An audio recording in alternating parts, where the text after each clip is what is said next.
Hasiko zea gurtzen, egunon eta... Bai.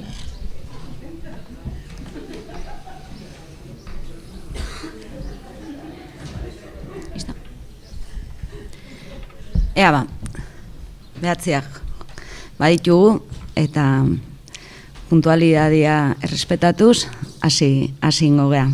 Egunon eta zer baino lehen, mila esker, aurtengo jakin jardunaldi hauetara bertaratzagatik, alboan ditut, Ane Sarasua, Ueuko kidea eta Lorea Agirre, jakinekoa. 8 urte bete ditu jada Usurbilgo udalaren, Ueuren eta jakinen arteko elkarlanak, eta guk behintzat balorazio ezin hobea egiten dugu, orain arte egin dugun bideaz, benetan emaitza oparoa izan da, oparoa izaten nahi da bidea, bikaina. Eta gainera berriki sinatu dugu beste 4 urterako hitzarmena, beraz beste 4 urterako baditugu jakin jardunaldiak, Ueuren eskaintzaren barruan, Usurbilen antolatzen diren jakin jardunaldiak, eta ondorioz, goraipatu nahi dut benetan 3 erakundeon arteko elkarlana hau benetan emankorra delako, guretzat behintzat oso gustagarria, asko ikasten dugu urtez urte, oso aberatsa, eta horregatik, Usurbiliko udaletik behintzat, balorazio ezin hobea egiten dugu, ez? Hitzarmen horretan zehazten da, gutako bakoitzak, erakunde bakoitzak ze eginkizun ditun, ze ardura ditun, eta guri dagokigu, gunea eskaintze bat, gunea eskaintza, baina gunea diogunean ez daukagu soilik gogoan ikasgela bat, naiz eta ikasgela hau ikusten dezuen bezala ikasgela dotorea eta ederra izan, guneaz ari garenean, herriaz hitz egiten dugu, gure herria Usurbil eskaintzen dugulako, hausnarrerako, eta nahi dugulako gure herria izatea topagune bat, jakintza, pentsamendua eta kultura lantzeko.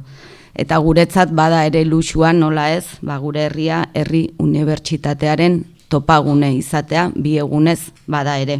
Izan ere, ulertzen dugulako, gisa honetako topaketak, beharrezkoak ditugulako, elkarrekin pentsatzen jartzen gaitulako, eta herri eraikuntzan edo herrigintzan ari garen erakunde ontzat, ezinbestekoak ditugulako, esan bezala gisa honetako elkarguneak eta topaketak, eta esango nuke gainera, eta humiltasunez diot, 8 jardunaldi bagoazela, eta esango nuke lortu duela jakin jardunaldiak tokitxo bat euskal kulturaren mapan eta referentziazko gune bilakatzea euskal pentsalarientzat. Eta esango nuke gaurko argazkiak ere hori erakusten duela, gaurko argazkia badela horren adierazle, eta gu oso pozik gaude urtengo jardunaldiek ere izan duten harrerarekin, are ikusita zenbat lagun gerturatu edo bertaratu zaten Euskal Herriko bazter guztietatik. Eta nahiko genuke nola ez, Usurbilen eroso eta gustora sentitzea, gure herria zuen etxea ere badelako. 2 eguneko jarduna dugu aurretik, esan bezala hemen, Artzabal herriko zar etxea da, egoitza da, baino ikusten dezutenez adin guztietarako elkargune bat ere bihurtzen da Artzabal. Eta seguru gaude, patxada, sosegua, lagungiro lasaia, berriketa eta solasaldi atseginak izango ditugula gure artean. Izan ere, mamia ez da faltako, aurtengoan ere, mamitsu eta mankor datorrelako, goiburuak berak eta gitarauak berak iradokitzen digunez. Gatazkaren memoriaren gatazka. Esango nuke gaurkotasun handiko gaia dudari gabe. Eta hori bezala, jardunaldi hauetan, galderak luzatzen zaizkigu, galderak hausnartzeko, eztabaidatzeko eta proposamenak lantzeko akulu izan nahi duten galderak. Kasu honetan, aurrekoan jardunaldien aurkezpenean jada batzuk luzatu genituen zer da memoria, zer historia, zer kontakizuna, gatazka baten bilakaera noiz ote gaitezken memoriaz hitz egiten, nork kontatzen duen, nork erabakitzen duen zer kontatu daiteken eta nola kontatu daiteken, norentzat, eta kasu honetan ere arreta berezia jarri nahi diogu gazteen eremuari, gazteek nola bizi duten memoria.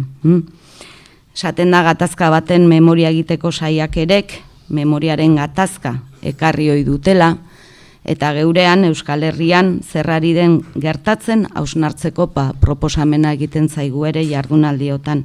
Euskal gatazkaren inguruan egiten den memoriagintzaz kritikoki hausnartzeko aukera emateaz gain, memoriari lotutako zenbait ekimen, zenbait herri proiektu eta ikerketa ezagutzeko aukera izango dugu, eta aukera hoietan, nola ez lizentzia hartuko dut, Usurbilen gaudenez, Usurbilen egiten ari garen ikerketa edo herri proiektu azpimarratzeko, izan ere, Usurbil 1956 oroimen elkarteak, 36ko gerraren inguruan egiten ari den, edo egiten ari garen udalaren erabateko elkarlanarekin, lanketa kolektibo hori, azken batean guretzat herri proiektu bat den hori, plazaratzeko eta erakusteko aukera eman zaigulako jardunaldi hauetan, eta nahiko genuke nola ez, garai hauetan proiektu hau baliatu,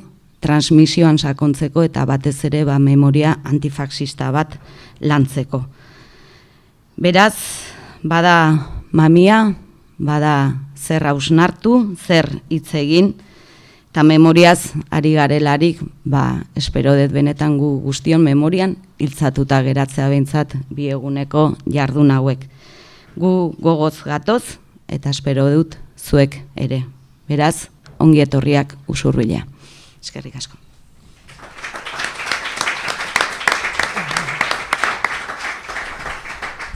Mi esker.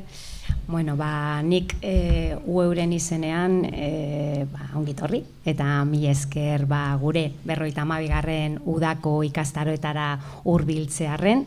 52. udako ikastaro hauetan harrera mailan, ero ongietorri hitzak esaten jartzen naizen honetan, hainbat jardunalditan gustatzen zaizkit, kasuan kasu gauza ezberdinak azpimarratzea naiz eta txapela gure udako ikastaroak berdinak izan, ezta.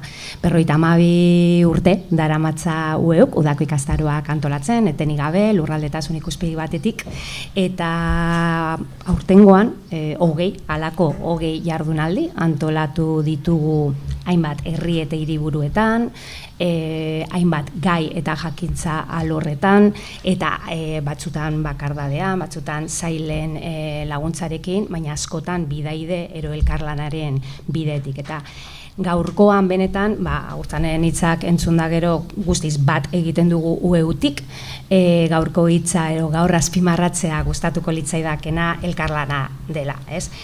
Orain dela, ia 10 urte, 8 urte, Usurbilgo udaletxetik unibertsitate gaiak herrira ekartzeko proposamena jaso genuenetik, ueun oso garbi ikusi genuen proposamen horri argi berde eman behar zitzaiola, eta bide eman behar geniola halako gaiak herrietan ere jorra zitezen, ez?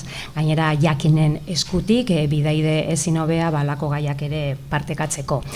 Orduan, bidea hasi genuenean eta udako ikastaroak hiriburuetatik herrietara ekartzen hasi ginen hartan ere, garbi ikusten genuen ere, arnaz luzeko estrategia baten baitan, ez da, ikuspegia, erobizioa luzera jartzen genuela, bizio hori nik uste dut 3 eragilek izan genuela, egonkortzeko formatu bat nahi genuela, iraunkortasun baten ikuspegitik kokatzen genituela halako jardunaldiak, eta, agurtzanek esan bezala, urteroko emaitzak ikusita, badirudi asmatu genuela, eta bide luzeko ibilbide bat hasi genuela, eta egonkortzen eta bere emaitzak ematen formatu bat dela jakin jardunaldiak. Euren udako ikastaroak toki askotan esan bezala eta gai ezberdinetan horrela hartzen ditu gizarteak hartzaile bezala, baina jakinen eskutik usurbilen formatu hau beti errepikatzen ari gara eta agurtzanek esan bezala marka bihurtzen ari den jardunaldi bada, izen emate ikuspegi batetik eta itxaron zerrendetako kopuruak bere begiratzen baditugu, ez? Elkarlana, baina beti biltzen gaituen gai baten inguruan. Gaurkotasunekoa bai, gizarteak eskatzen diguna, gizarteko gabezi bat, ero gaurkotasuneko gai bati erantzuteko modukoak, baina hiru erakundei biltzen gaituen gaia, ez da? Euskal pentsamendua, gure kultura, euskal kultura, hizkuntza, hezkuntza, erronkei eta herri bezala, hiru erakundei batzen gaituzten euskal pentsamenduarekin, euskaratik eta euskeraz batzen dituzten gaiak plazaratzea da gure nahia.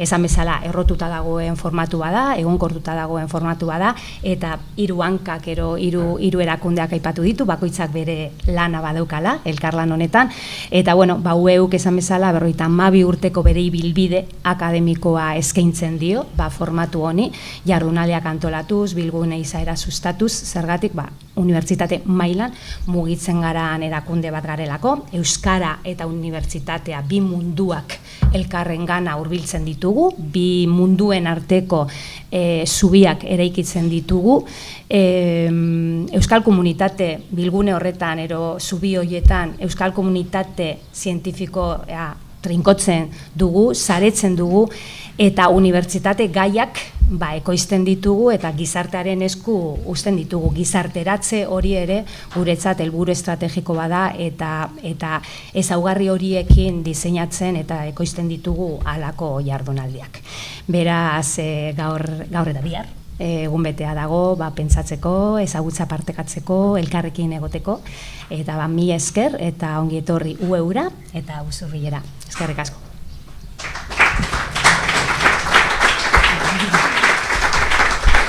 Egunon guztioi ongi etorri eta mila esker Ane eta agurtzane hitz hauengatik, baina ez hori bakarri, baizik eta 8. urtez lankidetzan ari garelako, eta nik azpimarratu nahiko nituzke errepikatzearen zearekin, baina alde batetik lankidetza hori ez dela lankidetza hitzarmenean jartzen duen hitz bat, baizik eta benetako lankidetza dela, oso erreza, oso naturala, eta gainaz horrelako jardunaldi bat antolatzeko kontutan hartu behar dien eremu guztietan praktikatzen dela. Hasi gaitegia erabakitzetik, gaitegi hori aberastetik, azpiegidura, baliabideak, edabideen kudeaketa, imaginatu dezakezuen guztia, bazkariak, bestea, edo zer behar dela, modu errezean egiten dugu, eta hori zorte handi bada, eta gainera bestela, seguraski ez ginak hemen egongo, eta horrelako baldintzetan egongo. 8. jakin jardunaldia, Usurbilen egiten dugula, berez 10. aurreko biak egin genituelako, lehena Iruñan eta bigarrena Baionan, baina gero hemen hartu genuen leku ostatuta etxea, eta hemen segitzen dugu, eta hemen segitzeko asmoz. Lankidetza hitzarmena orain 8 urte sinatua, orduko hartan Juan Mari Torrealdai ere lehen bilera haietan parte hartu zuen, eta Juan Mari Torrealdai jakineko aurreko zuzendaria, eta Usurbilko biztanlea urte askoan, horrek lotzen du nolabait edo ekartzen du jakin jardunaldiak antolatzeko ideia eta aukera. Ez horrek bakarrik. Nik beti esaten dut, Euskal Herria da eta herri asko ditu eta gauza asko gertatzen dira gure herrian, beste herrialdetan bezala pentsatzen dut. Baina Usurbil bada herri bat, baduena tradizio bat, baduena historia bat, euskal kulturaren historian kokatzen dana, eta baita ere esango nuke borroka eta eraldaketa politiko-sozialetan ere, ekimen gertaera eta gauza asko gertatu die Usurbilen, ez? Orduan, horrek ere ematen digu babes bat, edozein dela lantzera ekartzen dugun gai hori herrian errotu alizateko, eta ez modu bilatu artifizial edo ez beti badago zerbait, ezta? Eta bueno, hori da herriaren ezaugarri bat eta bueno, azken hamarkadetako historiak uste dut hori ere demostratzen duela, ezta? Eta nolabait jakin jardunaldia bat tradizio horri lotzen zaio, eta bueno, beste formato batean, da beste modu batez, baina hemen gaude pentsatzen, ikasten, eztabaidatzen, eta nolabait geure buruei zer garen, zer izan garen, eta zer izan nahi dugun, pentsatzeko eta eztabaidatzeko espazio seguru eta goxo bat eskaintzeko helburuz. Eta, bueno, honekin hau esan da, uste dut ja abiatuko garela mamira, ondoritzen bat zaizue, bueno, mila esker, eta nik txamarrak enduko dut, eta Zira Crespori lehen izlariari deituko diot.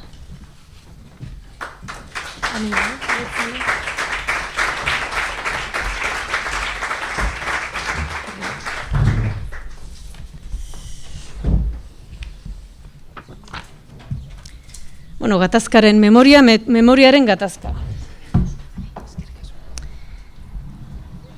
Aspalditik genuen jakinen gatazka eta memoriaren arteko gaia lantzeko gogoa.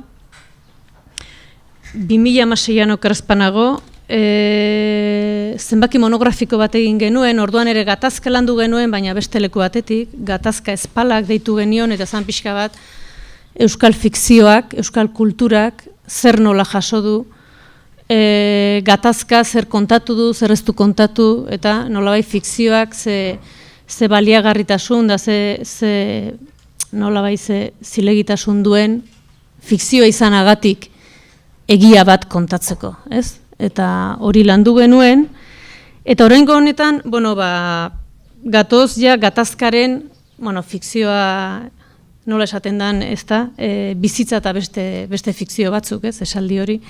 Baina gatoz, bueno, pixka bat gatazkaren errealitate, bueno, ez fikzionatua, edo nola baite gertaerara, ez da. Zergatik orain?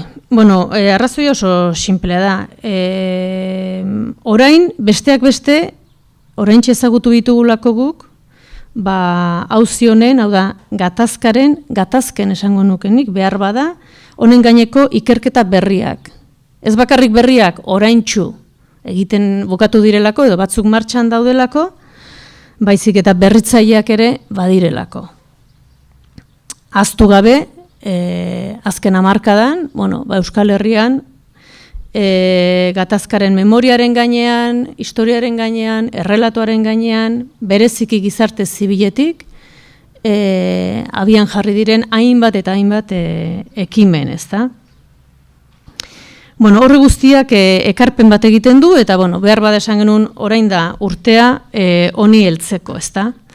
Zergatik, prozesua konplexutasunez jazteko, edo baduen konplexutasun hori mai gainean jartzeko, ez? Batzuetan oso titular sinpleetan ematen dugu edo nolabait ixten dugu gai hau, ezta? Ahots aniztasunak maira ekartzeko eta ozen esateko, ez? Errelato ugaritasuna badela esateko, Arkaitzkano idazleak memoriaren industria deitu izan dion hori, nolabait memoriaren industria ofizialaren emaitzen ondora, bueno, beste errelato bat ekartzeko, sufrimenduak asko izan direlako, eta denboran luzeak, bai, denboran luzeak. Bueno, hor ere, denboran markatzea hori ere lan bat da edo auzi bat izango da. Biktimen hierarkizazioa boterekeria ariketa badela esateko, eta horri kontra egin bertzaiola, elkar ezagutzea, alegia elkar errekonozitzea, lantzeko, sasitzak erre behar direlako, belaunaldi elkar konta dezagun, konta gaitezen beharrezko delako, konta gaitzaten aratago joan nahi badugu. George Orwell, bueno, zita klasiko bat, Googleen sartzen bazarete lehenengo agertuko zaizuen hori, bere horretan oso simplea, baina oso argigarria, ez? Zergatik hau gatazka baden, ez da? Iragana kontrolatzen duenak, etorkizuna kontrolatzen du, oraina kontrolatzen duenak, iragana kontrolatzen du. Bueno, hori 1984, novela distopiko ezagunean idatzitako esaldi bada, 1000 bider erabili dena, baina bere sinpletasunean hor planteatzen da zergatik gatazka, auzi honetan da beste milatan, nolabait, zer garen, nor garen, zer izan nahi dugun horretan. Bueno, memoriaz hitz egin nahi dugu, eta gatazkaz hitz egin nahi dugu. Eta errelatuaz ere bai. Zer kontatzen dugun, eta zerrez, edo beto esan, zer konta daitekeen, eta zer ezin den kontatu, eta nork konta dezaken, eta nork ez. Errelatoaren eta memoriaren auzi honetan kontatzen ez denaz jardutea errelato ekoizpen ezkutuez aritzea da, ez zilegiak konsideratzen ditugun horiek elkarrizketa ekartzea. Bueno, eren egungo albistea da, ekarren itzazken, bueno, dano dakizu bezala 1000, baina eren egun gertatu zena auzi honi lotua, ez? Esango dugu kaso honetan albiste on bat, ez da? 2005-2011 tartean, torturatuak izan ziren 19 Euskal Herritar biktima gisa ezagutuak izan direla Nafarroko gobernuaren aldetik. Adibide bat, egunero ditugu. Naiz eta batzuetan itxura ematen duen, egunero gertatzen den hori, oraindik bizirik den hori, bai edabitan, bai gizabanakon gorputzetan eta baita ere esango dugu, gorputz sozialean, ez da, komunitatean edo, gertatzen den hori, bueno, ez otedan pasatzen pixka bat radar mediatikoak edo interesaren radaretatik azpi eta bazterretatik, ez? Ez bentsat autopista nagusitik. Gertatu zenaren, gertatu zitzaigunaren, gertatu arazi genuenaren historia josten ari gara, aspaldidanik herri honetan, eta halabeharrez anitza eta mosaiko itxurako errelato bat izango da, iruditeria kolektibo osotu bat osatu dezagon.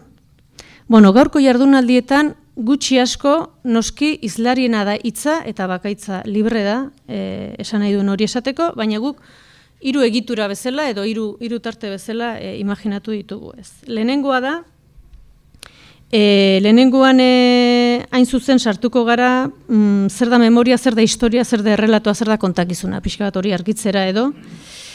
Esan oide historia iraganeko gertakizun esanguratsuan erregistro badela, ezta? Hori horrela idazten da testu liburuetan ere bai, horrela irakasten zaigu eskoletan, baina agian ez da esaten erregistro hori ez dela neutrala.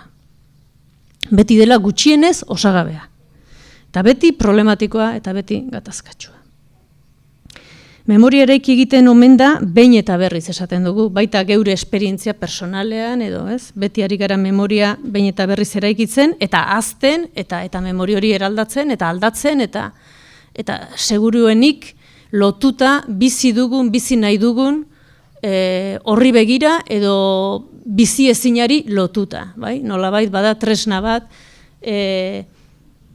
esan dezagun pertsona izateko, gizatasuna gordetzeko, eta etorkizun hobe bat begitantzeko. Guain norbaitek esango dit, kontrakorako ere bai, jakina. Baina, bueno, horregatik dira errelatuak eta horregatik gaude mosaiko batean. Bueno, hori izango da pixka bat urdun lehen gai hori, ez da? Historia, memoria, errelatuaren arteko bereizketa hori, nola arilkatzen diren, eta arilkatze horretan zer ikustekoa duen botereak, edo botere ezak, edo menperakuntzak. Bigarren eremuan, nor kontatzen duen, nork egiten duen historia, noren memoria den aizu edo pertinentea, nork ematen duen edo kentzen duen zilegitasuna, eta nori kentzen eta ematen zaion. Eta hemen beste aipu bat ekarriko dut asko gustatzen zaidana, ze lehen esan dut ikerketa berriak eta berritzaileak agertzen ari direla, eta gatazkaren barneko gatazkak edo gatazken barneko gatazkak ertz gehiago ere badira gatazken barruetan, eta honako zita honek behar bada argitzen du hoietako ertz bat, bigarren atal honetan landuko duguna, ez? Svetlana Alexievich, kazetari errusiarrak, Gerrak ez du emakume arpegirik liburuan 2002an, esaldi hau dio, zeina zita hau Euxu Alberdiri entzuna den, berari hartua. Eta Alexievitzek esaten du gizonak beldur ziren emakumeek beste gerra bat, bestelako gerra bat kontatuko ote zuten.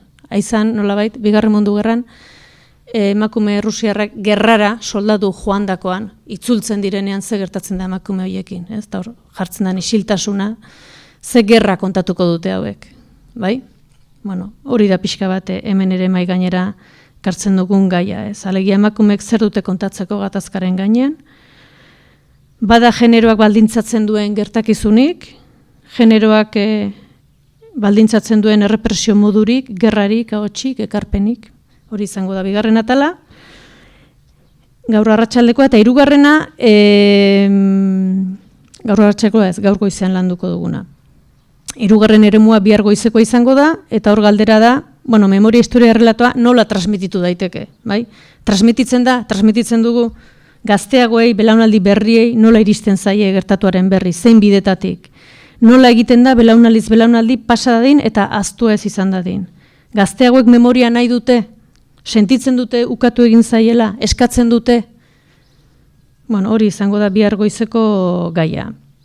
Gatazka, hitza esaten dugunean denok ulertzen dugu euskal gatazka. Ez dakit izen bera ere egokia dan. Hori igual ateraliteke jardunaldi hauetan euskal gatazka dan, gatazka nazional bat dan, gatazkak diren. Gu saiatu gara, hala ere, nolabait euskal gatazkat ulertzen dugun hori, pixka bat gehiago zabaltzen, ez? Eta egitarban ikusiko zenuten, bueno, eta Agurtzanek ere aipatu du nolabait, Espainiako gerran, gerra zibil deitu horretan, gertatutakoaz ere hausnarketa egingo dugu. Pentsatuz, nolabait gatazkak ez direla epe historiko itxiak eta ez dakit jaiotzen direnak espontaneoki edo magia bitartez baizik eta historiaren ekarri batek bultzatu eta eraldatu eta zeratzen dituenak, ezta? Eta ez gaineaz bakarrik nolabait gatazka politiko edo nazional gisa ulertua, horregitaraban ikusiko duzue, Gasteizko martxoak 4ko gazte bat ere etorriko delako, eta bueno, hori esan genezake gatazkaren parte sozial baten berri ematen digu, bai? Baita ere, baina bueno, lotuta dago baita guzti hori. Beste proposamen edo izlarik gehiago ekar genitzazken, nolabait gatazkaren ugaritasun horretan, ez da? Azaltzeko, baina bueno, egunak 24 ordu ditu eta bueno, baiakin jardunaldiak muga bat behar dute. Baina bueno, segi beharko den gai bada. Bueno, eta beraz ja abiatu egingo gara, 4 minutu berandu, bueno, nire aldamenean Zira Crespo dut. Zira Crespo Kataluniar euskalduna da, Gasteizen bizi da, historian doktorea, 2011tik Antzinako Adarrean, Bartzelonako Unibertsitate Autonomoan. Hainbat gai ikertu ditu, batzuk aipatuko dizkizuet, amatasuna eta emakumeen historia, baita hizkuntza minorizatutako herrien kultura auziak, Euskal Hedabide askotan kolaboratzen du, Jakineko kolaboratzaile finkoa da, Egunen Gurpilan atalean, zenbakiro idazten du, eta hainbat liburu ditu argitaratuak. Aipatuko dizkizuet 4, bat Mujeres que cambiaron la historia, 2018an argitaratua, Baginen, Euskal Herriko historia emakumeen bitartez, Elena Ziordiaren marrazkiekin 2008an argitaratua, Tene Mujikaren gaineko liburu oso eder bat, Tene Mujika udazkeneko argitan, 2022an, eta 23an Euskal Herriko 40 emakume egon ginen, izan ginen. Bere hitzaldiak izenburu aski iradokorra du, ezin esanaren mina, einez, eta minen ezin esana. Zuen karpetan horri bat ikusiko duzue, Zirak prestatu duena, testu zati batzuekin, bueno, berak esplikatuko dizue zer dan hori, baina pixka bat alde batetik bere solasaldian agertuko direne aipuen bilduma gixako bada, Bueno, uste dut ez daula zertan orain dana irakurri, baina bueno, opari gisa ere uste dut bueno, bilduma oso polita dela. Bueno, Sirari emango diot hitza eta abiatzen dira jakin jardunaldi. Eskerrik asko, ez dakit entzuten den, bai? Zaizkit gustatzen mikrofonoak, baina entzuten da, bai? Bale. A ver. Bai, hori.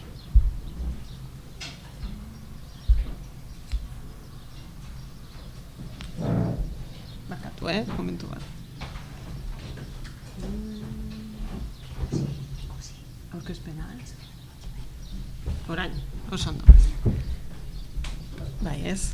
Entzatzen oso. Orain, bai? Bai? Bale.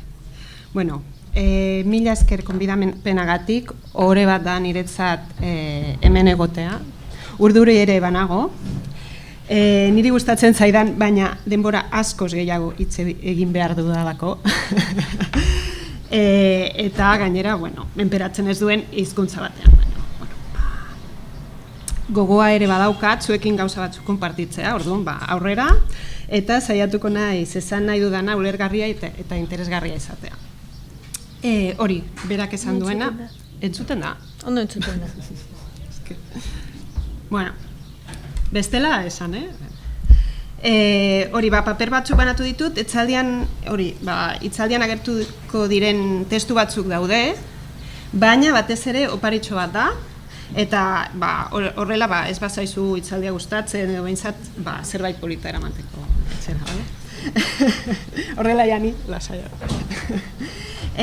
Hori, niri egokitu zait jardunaldiaren hasiera ematea, memoriaren gatazka eta gatazkaren memoria izenburua dauka, eta, bueno, gure gatazkari buruz hitz egiteko edo orokorrean memoria egiteko nik uste dut beharrezkoa dela hastea gure buruari galdetzen ea nondik egiten dugun historia. Eta nondik hori marko teorikoa da.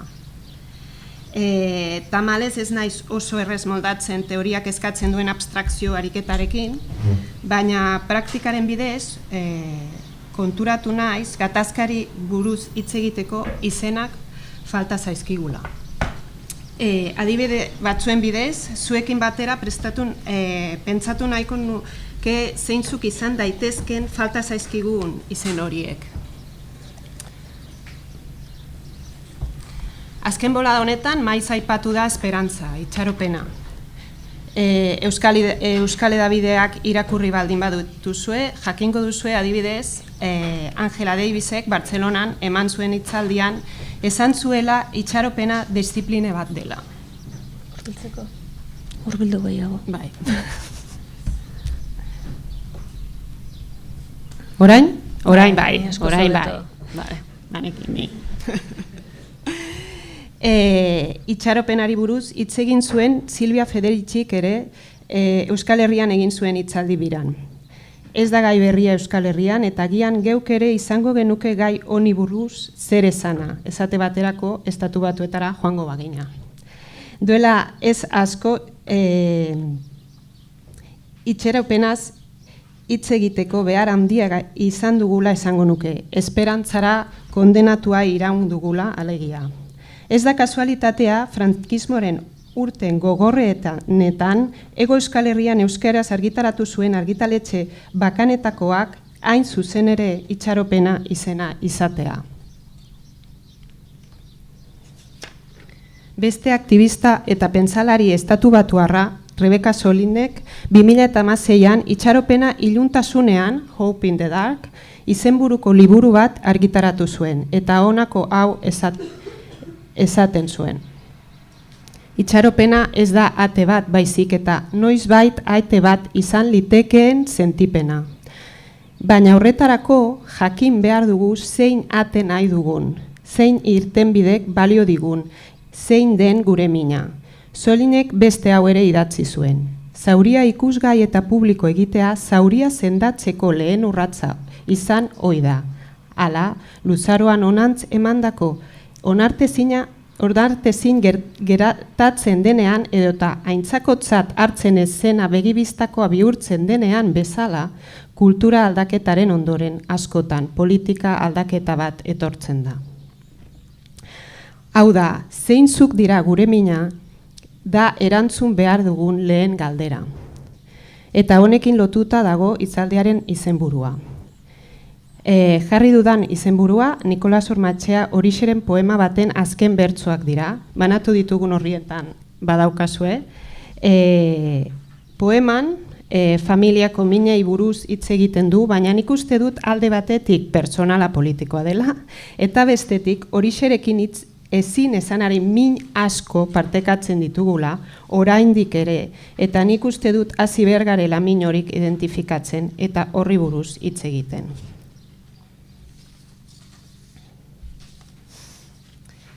Hasiko gara, horri buruz hitz egiten. Bilboko udaletxean, 1911 eta 11ko abenduaren 15an, udaletxeko langile baten heriotzaren berri eman zuten, eta haren lanpostua betetzeko eskaera ofiziala egin zen. Lanposturako baldintzak aurkeztu ziren, 20 eta 40 urte bitartekoa behar zuen, hautagaiak, portaera ona, txerto jarrita eduki, irakurtzen eta idazten jakin eta ofizioan eskarmentua. Baldintzan aurkeztean, Torre Jaunak, udaleko EAJ-ko zinegotziak proposatu zuen beste baldintza bat gehitzea. Baldintza berdinetan, lehentasuna izan zezatela, urrenkera horretan honako hauek, Bilboko, Bizkaiko eta Euskal Herriko seme. Segiotuan, kontratera zitzaion Perezagoa jauna, sozialista eta erantzun zion legeak Bilboko auzokide guztiei eskubide berdinak ematen zaizkiela eta ezin zela horrelako lehentasunik eman. Eta hartan, Rufino Laizeka Bilboko lehenengo alkate sozialista izango zela, eztabaidan sartu eta ondorengo iritzi hau eman zuen. No encontraba esta propuesta justa, porque por sus observaciones en varios oficios, los obreros bilbaínos eran inferiores en aptitud y mentalidad. Diapositiban Bilboko udaletxeko bileraren akta zati bat daukagu zuen paperetan ere. Ez da oso ondo ikusten badakit, baina han azpimarratuta dagoena da inferiores en aptitud y mentalidad.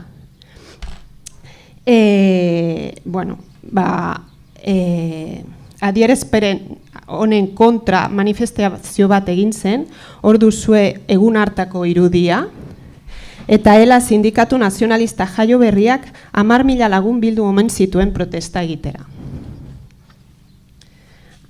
Egun hartako manifestazioan, Noticiero Bilbainok egin zuen kronika bat, han ere badaukazue zatitxoa, eta esaten zuen besteak beste. Cuando la manifestación entraba en la calle Viuda Epalza, algunos sujetos armados con bastones dieron vivas a España, no por ensalzar la patria, sino por considerar que molestaría a algunos jóvenes nacionalistas que en la manifestación figuraban. Un caballero muy bien vestido, subido en un banco del paseo, dio un estentorio «Viva España», sin duda creyendo que la manifestación era antipatriótica. Bueno, pasa dira 100 urte baino gehiago, honezkero, eta orain 2024 itzuliko gara nire alabaren institutora Gasteizen. Duela egun batzuk, beste instituto batetik etorri den mutil batek, Markel izenekoak, esan zion nire alabari, «Viva España!» eta gero galdetu. «Ke, te molesta que te lo diga?» Ez da alabarekin zentzurretan sartzen den lehenengoa, itxura hartzen diotelako euskaraz hitz egiten duela, naiz eta eskolan lagunekin gazteleraz hitz egiten duen normalean. Gainera, gure alaba ere katalana da, eta horregatik ere independentista esaten dio baten batek, ez da oso larria, ez eguneroko gauza bat, eta konpontzen da, baina gertatzen zaio. Bueno, horrelako arazo batzuk izan zituen egun batean, filosofia klasetan hain zuzen arrazismoaren gaia ari ziren lantzen. Hala, alabaren lagun batek proposatu zion galdetzeko irakasleari ea euskalduna edo katalana izateagatik irainan jasotzea arrazismoa zen. Eta halaxe egin zuen.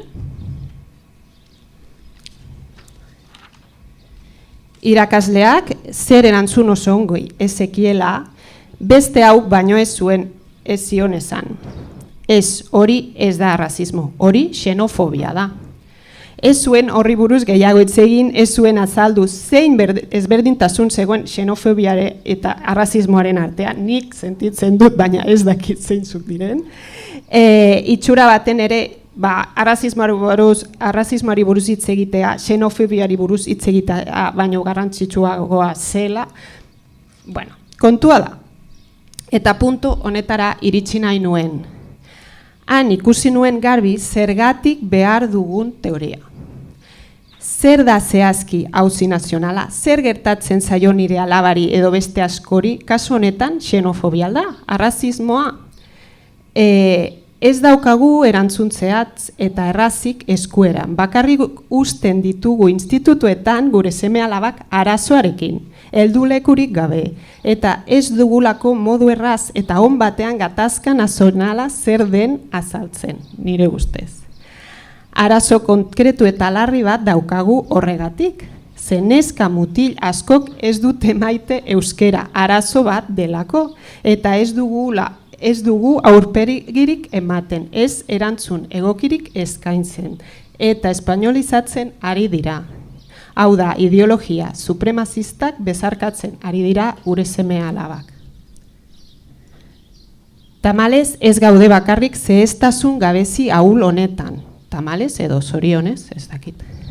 Denbora daramat honi bueltaka. Iaz artikulu bat idatzi nuen berrian hizkuntza bakarra dut eta ez da nirea izenekoa. Eta honixe buruz hitz egin nahi nuen. Zer gertatu da Europan hainbeste jende bigarren mailako Europar sentidadin?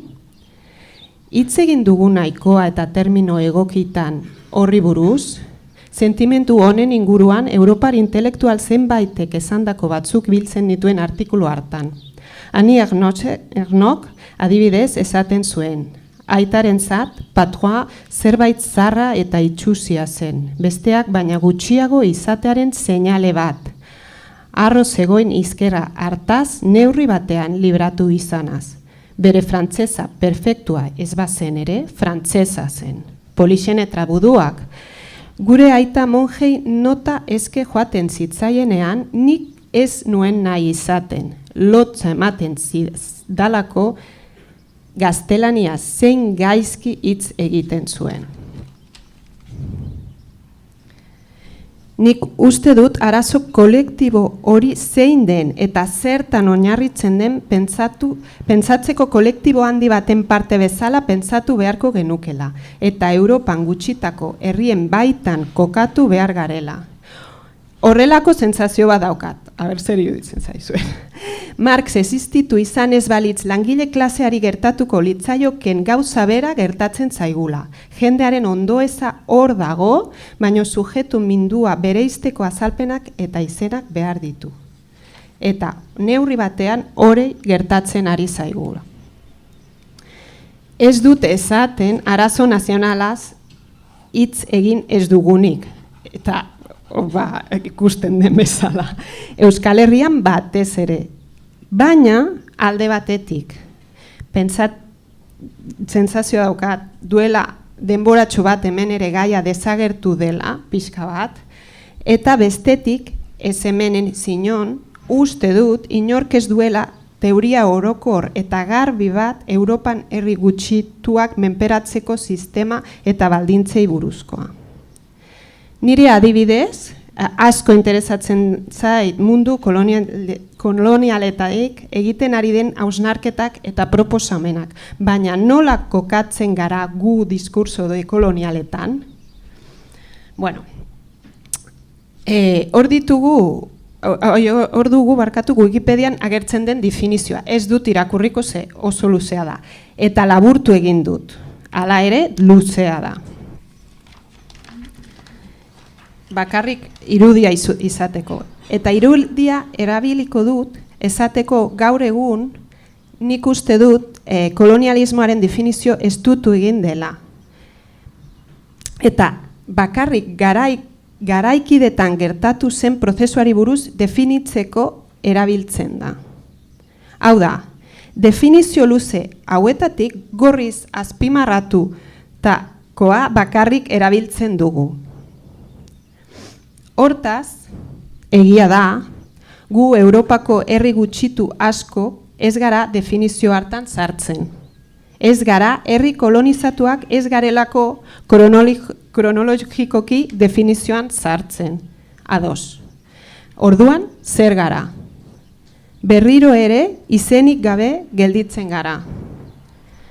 Bale, izenik ez daukagu, baina arazo batzuk bai. Zalantzari gabe, adibide mordoa dago ohartzen laguntzen digutenak humiliatzeko, menperatzeko, bigarren mailako pertsona eta talde garela esateko teknikak, sistema eta ideologia bera erabili izan dela han eta hemen. Beste adibide bat. 1787ko martxoaren 18an. Elgoibarren sinatu zuen maizuarentzako kontratuan klausula bat jarri zela. No se permitirá a los niños que hablen dentro ni fuera de la escuela otra lengua que no sea el castellano. Se entregará un anillo para que vayan circulando entre ellos. El último que lleve el anillo al final del día se le aplicará pena de azotes o palmada con suavidad. Adibidez aurten berrian, Rosen Millini kazetaria bretoira egindako elkarrizketan kontatzen zuen nola Bretañan erabiltzen zuten metodo bera. Eta nola gelditu zen harrituta deskubritu zuenean Gabonen ere sistema bera erabiltzen zutela. Hemen agertzen dira bere adierazpenak. Hitz egin dugu sakonki horri buruz, badakigu non hasi zen metodo hori erabiltzen, adibidez, nork, zergatik, nola hedatu zen, zertarako, uste dut ezetz, ez gara ohartzen errepresio sistemaren beraren parte garela asmo globalekin eta hori da gure ahulezia handienetako bat. Eraztunen metodoa, adibidez, umea jasotako tortura psikologika eta fisikoa izan arren gutxetxe egiten dugu eta gutxitan ikusi dut tortura hitzarekin lotuta. Labur bilduz, herri batzuen bizipenak oso gertu sentitzen dugu. Nolatan hori, zergatik, zer partekatzen dugu? Udaberri honetan Gasteizen bizi diren hizkuntza gutxietako hiztunek jardun dut eta haiekin hizketan berretsi dut kolonizatuko herriekin batzen gaituzten gauza komun asko ditugula, min asko partekatzen ditugu. Ez zaizkigu ezagun egiten urrengo kontakizunak sumia, adibidez Amazik hiztuna. Ez nago kanpotar bat nire herria etorri eta bertan lan egitera aurka, baina izan dezala gutxienez oinarrizko maila bat jendearekin hitz egin ahal izateko, adibidez, nire ama. Postetxe batera joan denean ez dago itzultzaile lana egingo duen inor, eta haiek baino gutxiago sentitzen da, gogorra da hori.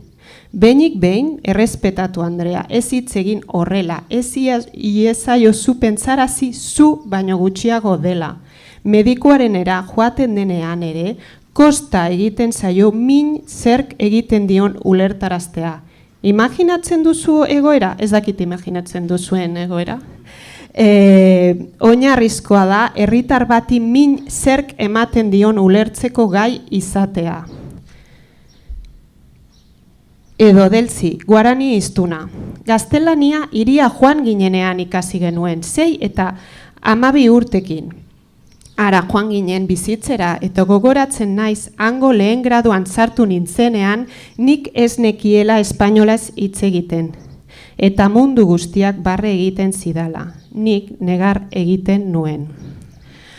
Bueno, orain arte esandako berreskuratuz, Europako herri gutxitu bezala historia bat daukagu. Europako herri gutxituak zapaltzeko erabilitako moduen historiak balio digu, agian mundu maila sisteman koloniala hobetu ulertzeko, agian sistema koloniala ulertzeko gako berri batzuk gehitu genituzke eta ondorioz azalpen aberasgarriagoak izango genituzke.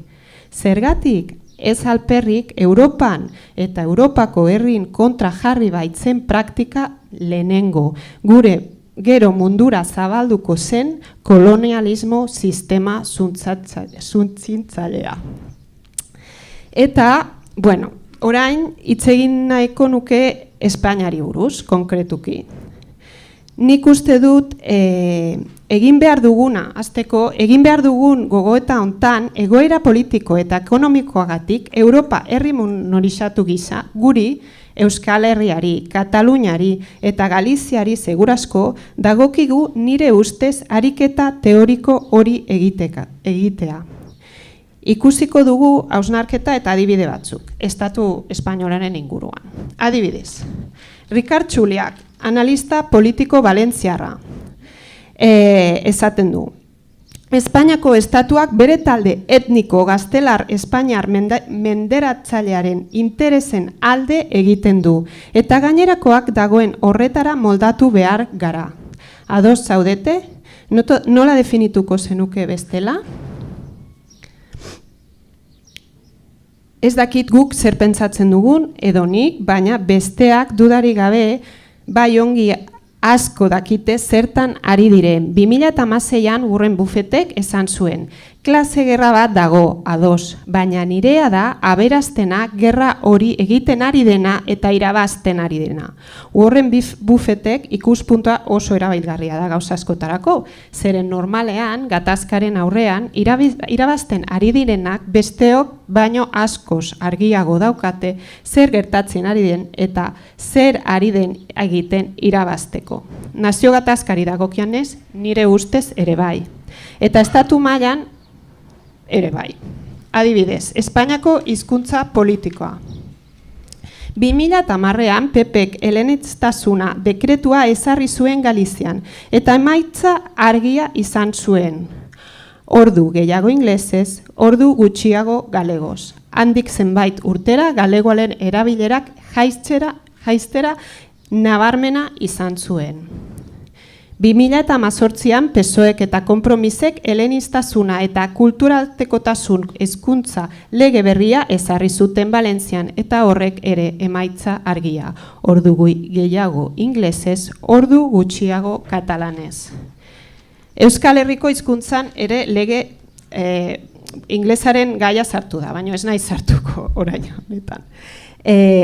Guk ez dugu beste autonomiekin asko hitz egiten iruditzen zait. Baina estatu bat eta bakarra da eta badu ikuspegi orokor bat. 2024ko hauteskunde katalanen kanpainan Kataluniako PSOEko ordezkariak argi eta garbi esan zuen hezkuntza hiru eledun baten alde egiten zutela gatazka desaktibatzeko eta hizkuntza izan ez dedin gatazka alderdikoi eta identitarioen iturri. Oso ondo badakite jakin zein ondo datorkien gatazka desaktibatzea, noski.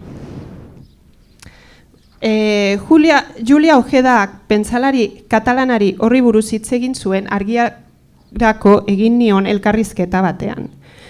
Bere ustez, Katalunian behintzat autonomismoaren errua da nazio zapalkuntzari buruzko hausnarketa falta. Trantsizio garaian, estatu autonomikoarekin martxan jarri zenean batez ere Katalunian, eta Ojedak pujolismo izendatzen duenaren eskutik, estatu espainolaren zuriketa egin zen. Hori esaten zuen Juliak. 80ko eta 80ko hamarkadetan oasi pujolistaren eraikuntza oso garrantzitsua izan da. Urte horietan erakunde autonomikoetatik ez dagoen botere bat fikzionatzen da eta horrela herrialde bakean mantentzen da. Euskal Herrian gatazka oso ezberdina izan da badakit, askoz gordinagoa, gogorragoa eta dudarik gabe Katalunian baino askoz gehiago jarri da erdian gaia. Baina uste dut zenbat mekanismo berdintsu funtzionatu izan dutela, batez ere azken urteotan. Adibidez, nola egiten da memoria autonomia erkidegoan? 2014an Eusko Jaurlaritzak sortutako Gogora Institutua sortzen da. Memoriaren, bizikidetzaren eta giza eskubideen instituto gisa definitzen du bere burua. Institutua irekitzeko legeak hala dio bigarren artikuluan. Instituto lan egingo du gure herriak askatasuna eta demokraziaren garapena defendatzen hainbat hamarkadatan mantendu duen prozesua gogoan. Etengabeko oroitzapena egin dadin herritarrek prozesu hura ezagutzea, ulertzea eta kontzientzia hartzea bermatzen duten balio politiko eta sozialez. Zein da prozesu hura? Askatasuna eta demokraziaren garapena defendatzea zer da zehazki, ezin da memoriarik eufemismoen bidez egin. Eufemismoekin gauza garbi uzten ez badira, memoria eta historia hegemonikoa eginez amaitzen baitugu azkenean. Gero, azken jarduketa planan kronologia nola antolatzen den ikusiko dugu, ze hori oso garrantzitsua da, nola antolatzen dugu kronologia. Fijatuko duzue, batez ere lehen partean, hau da, memoria historikoa esaten duena, oso kuriosoa da, ze lehen fase hau, azten da gerra zibilarekin, baina ez da bukatuko frankismoaren amaiarekin, baizik eta etaren hasierarekin. Kronologiaren erdian aldatzen da kronologiaren kriterioa. Eta hori arrazoi politikoagatik eginda horrela, baina noski ez da espezifikatzen inon. Jarraituko dugu. Beste adibide bat, 2024ko maiatzaren Isabel Mellenek eta Virginia López de Maturanak Gogora Institutuarekin eta Emakundarekin batera memoria historiko genero ikuspegiarekin gida praktikoa aurkeztu zuten. Eta hala, Euskal Autonomia Erkidegoan memoriaz eta feminismoz arduratzen diren gobernuko bi erakunde hauek genero ikuspegia aplikatzeko oinarrizko ideen dekalago bat aurkeztu zuten webgunean. Ez dago oraindik eskugarri, uste dut, gida hori, baina webgunean agertzen da dekalago hau. Eta ondorengo hau jartzen da 5. atalean. Genero kategoria beste gizarte kategoria batzuk gehitu behar dizkiogu. Emakumeen osatutako kolektibo ezberdinek gizarte baten barruan dituzten gaitasunak eta bizipenak zehazten dituztenak. Arraza, erreligioa, gizarte maila, familia baten barruko posizioa, sexo orientazio, horrek guztiak intersekzionalitatea dakar. Gaur egun ezin da hitz egin feminismoari buruz arraza, erreligio eta klasea aipatu gabe eta eskerrak. Baina lasai asko ari gaitezke nazio zapalkuntza aipatu gabe nazio zapaldu baten barruan ere. Orain goazen Kataluniara. Ara hor beste memoriagintza ariketa bat, 1714 urtea da Kataluniak bere soberania galdu zuen urte simbolikoa. Irailaren 11an oroitzen da galera hori eta Born auzoan batez ere egiten da festa, nolabait esateko. Fosada las Mureras plazan biltzen dira indar independentistak.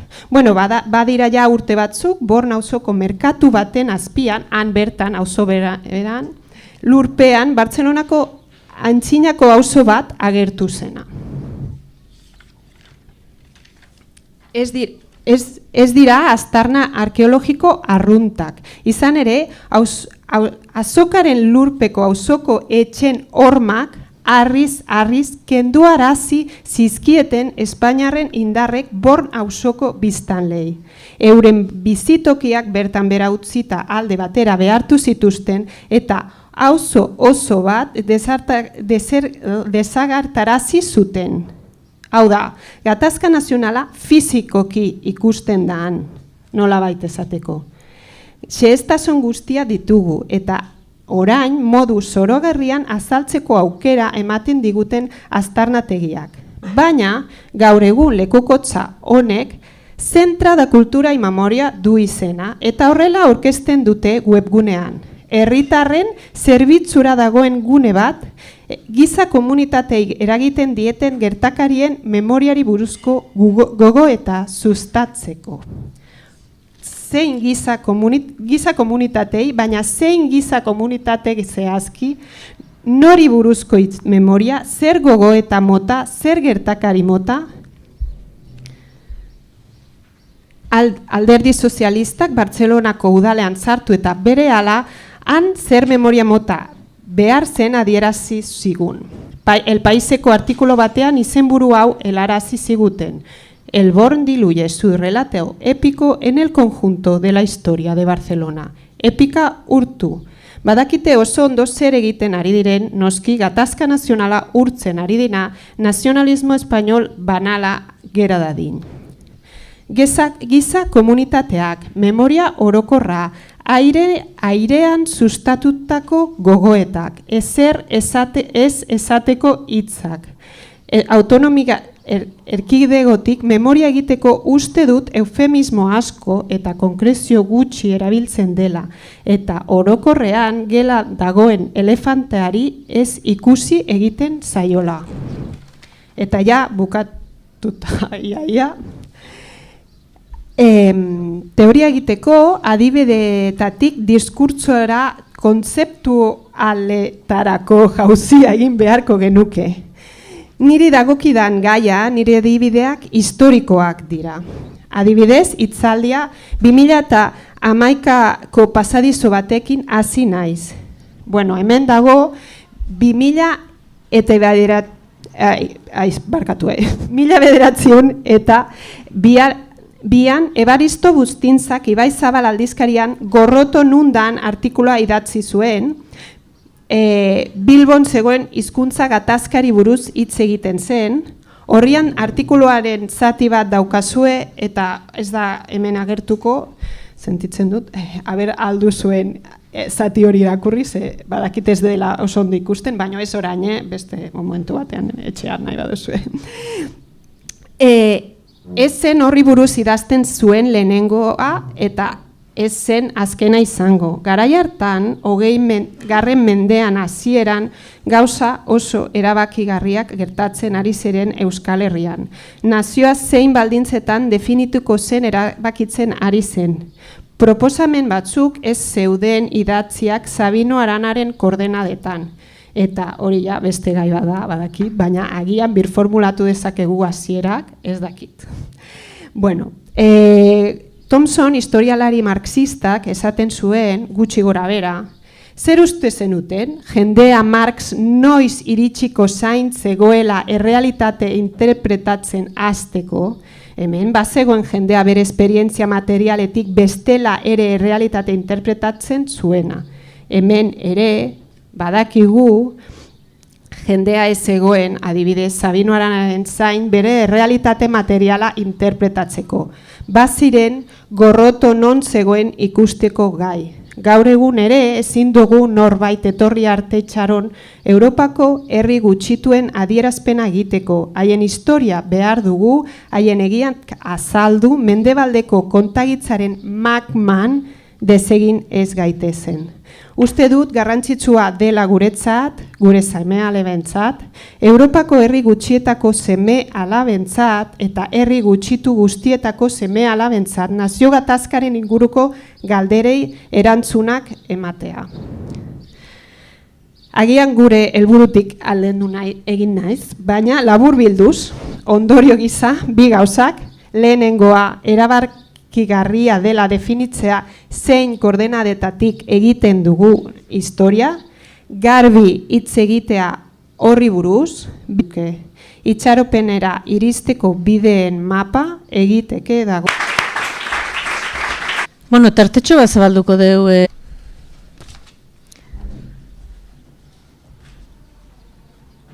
Irati. Galderatxo bat. Plantatu duzun hori, ez? Irakorketan niri biziki interesgarria eritu zait. Ezentzuk lirateke akademian edo pentsamendu hegemonikoan gaur egun magma horren alde, ez? Zuk esan duzun nazionaltasun hutsal edo beste batzutan kosmopolismo molde berrien alde funtzionatzen duten gure sentimentuen ukatzio. Gu zein arraz identifikatzen garen, hor agertu diren breitoiera, guaraniera, amonaren akordua daukagu, bestea eta hori berez. Eta zeintzu dira mekanismoak horren desitxuratzea, horren inkluso konstientzia edo bizipena lapurtzen digutena. Indarrean daudenak edo gehien dabiltzen ari dira. Ja, ez dakit. Nik uste dut desagerta hori egiten dute, ez ikusi bezala. Nik uste dut guztiak dakigu. Eta beste gauza bada, nik uste dut akademian egiten duten gauzak askok direla, ez direla herri gutxitu, ez daudela herri gutxituen batean hegemoniatik hitz egiten dute. Eta hori antzartzen, horrela egiten dute diskurtsoak, eta ez dakit oso ondo zeintzuk diren mekanismoak, hori ere galdera ona. Beste galdera bat erantzuteko oso pertinentea, ez dakit. Zuek agian ideiaren bat.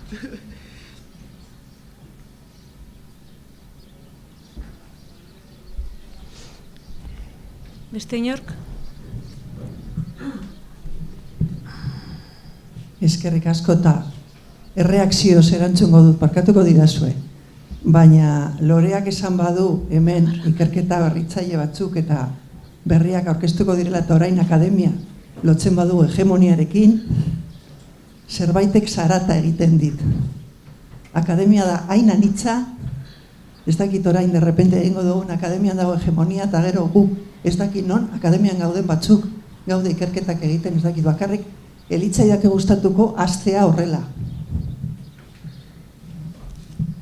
Bueno, ni zehazki akademia ez dut aipatu, ez? Zuk aipatu ez.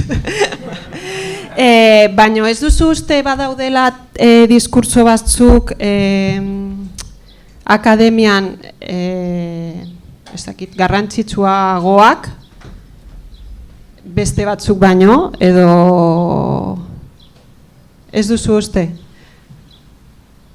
Zuri, ez dakit, hitz egin dezakegu. Bai, jakina dagoela, boterea dagoela hori, baina esan nahi dut.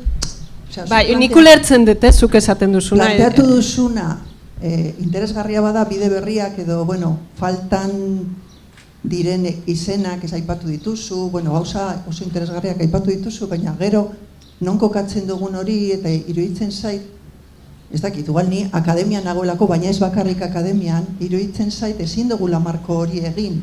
Gaur goizean lehenengo saioan ikusteko segertatzen ari dan gure diskursoa, gure manifestu horiek edo teoria horiek zuk errebindikatzen dituzunak, gero etorriko dira hemen ikerketak egin dituztenak, akademian daudenak hori egiten, baina akademian bakarrik ez. Eta orduan bakarrik esan nahi nuen, ez dakite, egin dezagun pizkat aberaztu gure diskursoak ere eta gure markoak ulertzeko segertatzen ari den eta ze falta zaigun. Nengoen zure kontran, nengoen pizka bat marko hori zein dan nik uste dut importantea dela, eta marko hori oso anitza da eta oso beratxa da. Eta zenbat eta beratxago marraztu, hobetu ulertuko dugu nire uste ze daukagun eta ze falta zaigun. Hori da nire iritzia. Gero botere harremanak daudela jakina, baina dinot, eske akademia eta unibertsitatea zer dan, da oso gauza polifasetikoa, oso gauza anitza, komplejua, eta horrela ulertu behar dugu nire ustez ulertzeko ere, ze esaten ari garen gure historiaz eta gure beharrez. Hori, nik uste dut horri buruz hitz egin dudanik, markoari buruz, ze izena jarri, nola egin, nondik, eta ez dut aipatu akademia, aipatu dut, hemen egiten ari diren memoriari buruzko lan batzuk, eta zer pentsatzen dudan, gauza batzuk ez direla espezifikatzen, eta ez da hitz egiten, baina batez ere politikatik hitz egin dut, ez? Ez da izjarri unibertsitateen egiten ari diren lanekin, edo ez dakit. Ados nago. Kaixo, Bueno, eztabaida hau, gero nik hitz hartu behar dut, beranduago eta nire hitzartzearen zati bat hau zen, orduan, eztabaida hau aprobetxatuta orain botako dut, eta horrela gero denbora gehiago daukat. Ez dakit zalantza ditut, Mariluz, zu plantatzen duzunarekin, hau da, ni neuk unibertsitatetik ikertu dut, EHUko beka batekin, gaina diruz lagunduta, baina hala ere nik sentitzen dut ikerketa feministak, euskeraz egiten direnak, gatazkekiko ikuspegi kritiko bat dutena, ez dena hegemonikoa, terrorismoaren relatotik aldentzen dena esate baterako, nazio-estatu da Espainiar ikuspegi supremazista horretatik aldentzen direnik eta ikerketak esango nuke bazterretatik ikertzen ari garela. Ikertzen ari gara, akaso lehen ezin genuen ikertu, edo esen ikertzen, edo ziurazki bai, eta nik ez nuen ezagutzen, beste gauza batzuetan nengoelako, baina nik uste dut bai bazterreko ikerketak garela. Ez dut uste akademiak mundu mailan esortzen duen ezagutza horretan ikerketa feministak lehen lerroan daudenik, eta hoien barruan hizkuntza gutxituetan egiten direnak eta bar, are gutxiago.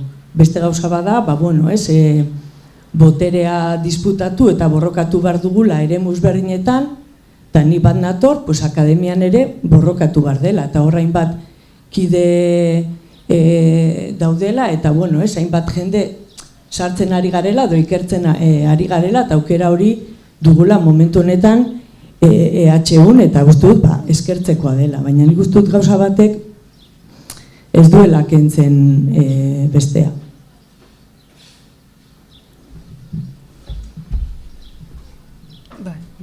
Ez dakite, uste dut, zurekin ados nago. Ez dakit.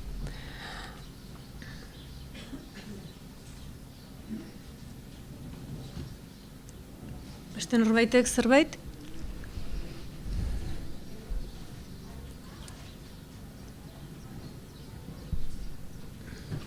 Ez? Basako gara ondoritzen mazaizue bigarren hitzaldira. Mila esker, Sira? Zuei.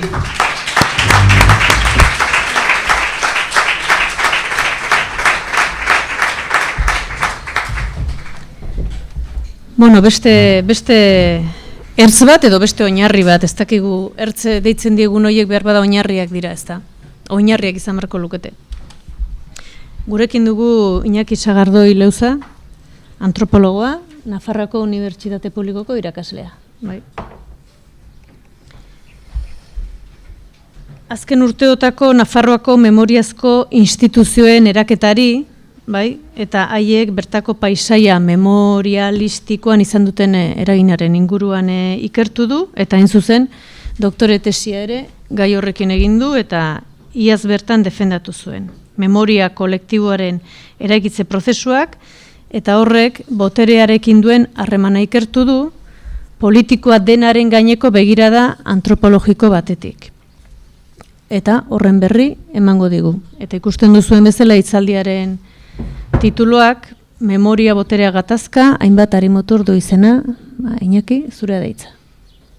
Egunon, urduri samarren torren eta oraingo akademiaren inguruko horrekin, ez dakit, zehazki, beraz, ez dut ezkutatuko hasieratik nupetik heldu naizela.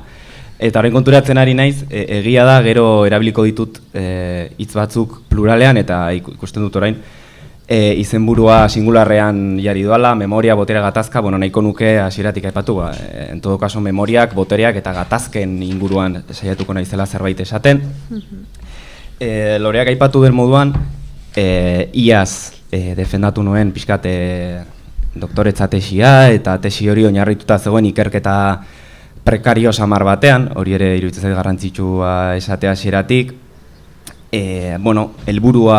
Hasierako helburua bat zelako, bazen Nafarroan sortu berria zen erakunde baten etnografia egitea edo, erakunde hori da bakea, bizikidetza eta giza eskubideak zuzendaritza orokorra, hemen lehen gogora edo aipatuen moda, olako bat sortu zen Nafarroan, eta asmoa zen etnografia egile batzuek estatuaren etnografia deitzen duten hori edo egitea, alegia hor barruan, egotea ja politika publiko berri horiek nola diseinatzen ziren, nork hartzen zituen erabakiak, nolako zerbait egitea, bagenuen sarrera behar ziren sinadurekin eta bermatua bere garaian, eta bueno, azkenean erabaki zuten antropologo bat hor erdian ibiltzea etzela sobera eroso, eta hortaz gain pandemia heldu zen, beraz, lana idiliko bat bilakatu zen olako gauza berformulatu bat, eta orduan horregatik esaten nuen, pixkat prekarioa dela eta gaur ekarriko dituan ideia batzuk ere, hortik ere sortu direla, ez? Hori ere kontuan eukitzeko. Orduan, erabili dut Ari Muturren metafora, iruditzen zaidalako, segurazki goizean zehar eta bihar ere aterako dilako korapilo batzuk, eta korapilo horietan igual ez egonen dira ari oso desberdinak, eta nik nire ikerketan ikusi eta ikasitako batzuk ekarri nahi ditut. Beti ere ia baliagarri diren hau izanen den elkarrizketa kolektiborako, eta bestela sentitzen dute interesgarria ez izana, ez? Ordan, Ari Mutur horiek alde batetik izanen dira egiten den memoriaren kontzeptua, eta nik teknologian amnetiko ditudan batzuk, gero azalduko dute palabro hau. Baita ere denboraren gobernuaz nahiko nukeola hitz pare bat bota, ekonomia moralaren edo behintzat nik zelaian ikusi dudan ekonomia moral aktibo baten inguruan ere zegin nahiko nuke pixka bat, gero egiaren gaia, ez dakit asmatuko dudan ongi azaltzen, baina nik egiaren estatutua eta oso presente bizi izan dute ikerketan, eta gero amaituko dut teoria txiki batekin ikusiko zuen, ez dela teoria bat berez, baina gino txiki bat isteko, ez? Ia lortzen dudan Ari Mutur guztiek zentzu bat edo denen artean olako soka bat sor dezaten edo hori da asmoa. Beraz, nonbaitetik abeatzeagatik edo, hasteko memoria zer den eta zer ez den, eta lehen Siriak aipatu ditu, hemen badugula olako erronka teoriko bat gai batzutan. Enaiz hartuko horren beste hori azaltzera, baina bai, azalduneko nuke, zergatik nik egiten dudan pixkat anamnetikoaren alde edo zergatik erabiltzen dudan hitz hori, ez? Eta hori hartzen dut, Rikerrek hartzen du Aristotelesetik, eta esan nahi dut, hor badirela memoria ulertzeko bi modu nagusi, alde batetik dago nemea edo, eta hori da pixkat afekzio moduan bizi dugun memoria, ez? Gure gorputzeara heldu den memoria hori. Zirrara moduan, usai batek sortzen digulako, hor dago episodio Prousten Madalenaren episodio klasikoa, ez? Hor bagaude, eta batean, memoria heldu da. Eta anamnesia edo litzateke gehiago bilaketa aktibo bat, bai? Gehiago egiten dugun araketa esfortzu bat. Anamnesia okerrez banaiz ere erabiltzen da praktika biomedikoan ere, medikuek ere deitzen diote gure historialaren eraikuntzari edo anamnesia egitea, eta orduan, bi memoria mota horiek, alegia bat, inkonstienteki edo heldu dena eta bestea bilatzen dugun hori, aktiboki egiten dugun hori, hori niretzat nahiko inspiratzailea izan da, hasieran, eta hori gaur egun memoriaren soziologo batzuek egiten duten ezberdintasuna, ez dela ezberdintasun bera, baina gutxi gora berako bat, da alde batetik izanik genukela egiten den memoria eta beste batetik dugun memoria edo. Hau, Euskarara itzuli dut, segurazki modu traketxean, baina alegia, bat litzateke giza gaitasuna, baduguna gogoratzekoa, eta psikologikoa edo intersubjetiboa, edo hor ere sargintezke debateza luze batean, baina niri interesatzen zaidana gehiago da egiten den memoria. Orduan, nola egiten den memoria edo hori saiatu naizena modu batean edo bestean ikertzen. Eta hortarako nik pixkat kategorizatu dan edo ditudan teknologia horiek behatu ditut edo, ez? Teknologia anamnetikoak da aktiboki memoria hori egiteko erabiltzen diren tresna, ezagutza, dispositibo, produktu, praktika, ikusiko duzu gero zaku oso zabala dela eta gaur ez duten borarik izanen guztien inguruan hitz egiteko, batzuk aipatuko ditut, adibide moduan. Eta helburua da iraganeko gertakari batzuk oroitzea, beti ere orainean eta orainia politikoki berreraikitzeko eta badago etorkizunera, ez, memoria kolektibo hori proiektatzeko helburu bat edo, ez? Eta zeintzuk dira gutxi gora beranik, bueno, pues, ikusi ditudan edo ikertu ditudan teknologia horiek, ez? Nola egiten den memoria edo beintzatik nola zerbeatu dan edo zeri erreparatu diodan. Alde batetik teknologia erritualei edo, ez? Hor badago errepertorio erritual bat, badago egutegi erritual bat, ez? Baditu egun batzuk, gorriz seinalatuak gure auzoetan, gure hiritan, bueno, esan dut, Iruñeko kasuan, hor baduzu argazkia, aski ezaguna da, uztailaren 8ko gertakarien arira, ez? Germanen heriotzaren arira antolatu izan den, azkeneko 40 urtetan antolatzen den ekitaldia, baina hor ere sartzen dituzke baita ere instituzioek antolatzen dituzten hainbat ekitaldia, adibidez, Europako terrorismoko biktimen eguna, ez? Eta, bueno, hor gaude forma erritual batzuk errepikatzen direnak, beti loreak daude, adibidez, simbolo batzuk daude, loreen simboloak badira musika adierazpen batzuk, dantza, batzuetan bersolariak daude, bestetan ez, hitzartze erritual edo batzuk daude, beti ere orden jakin batean, alege hor badago ezagutza erritual bat, ez, bermatzen duena memoriaren egite hori eta memoriaren mantenu hori, ez. Gero badaude ere, nik teknologia urbano edo deitu ditudanak, horiek oso lotuta daude memoriaren materialidadearekin, bai, alegia, nola eragiten dugun trama urbanoan memoria egiteko. Eta hor adibidez, ez dakite erkidegoan existitzen den, baina Nafarroan badugu memoria tokien legea. Osea, badago lege bat, definitzen dituena hainbat toki ofizialki, babestuta, eta signifikatzen direnak kartel batzuekin, eta bueno, fosa batzuk, baina baita ere adibidez Germán Rodríguezen estela eta hori, ez? Horan, alde batetik memoria toki ofizial horiek, baina baita ere baitugu monumentuak, baitugu eskulturak Iruñean, adibidez horre ekarri duana, izkina hortan ekarri duana, hori da terrorismoaren biktimen oroitzeko do, eraiki zen eskultura bat horre Baluarteko plaza hortan, Tuteran badago, Sakanan baude beste batzuk, beste memoria batzuk gogoratzen dituztenak, alegia badago ere monumentalidade bat horri lotuta. Ari naiz beti ere gertuko gatazka edo gatazken inguruan, bai, evidentemente Nafarroan baitugu beste monumentu, esan dute, 36. urteko monumentu mamotreto horiek eta gaur egun ez baian dauden horiek, zehazki, baina, bueno, ari naiz gehiago, edo nik ikertu dana da, gertuko memoria hori, ez? Gero baditugu plakak, Iruñean badaude mota guztitako plakak adibidez, Iruñean eta Nafarroako herrietan, hori Nafar gobernuak finantziatzen dituelako, eta haren biktimen kasuan eta beste biktimen kasuen baita ere,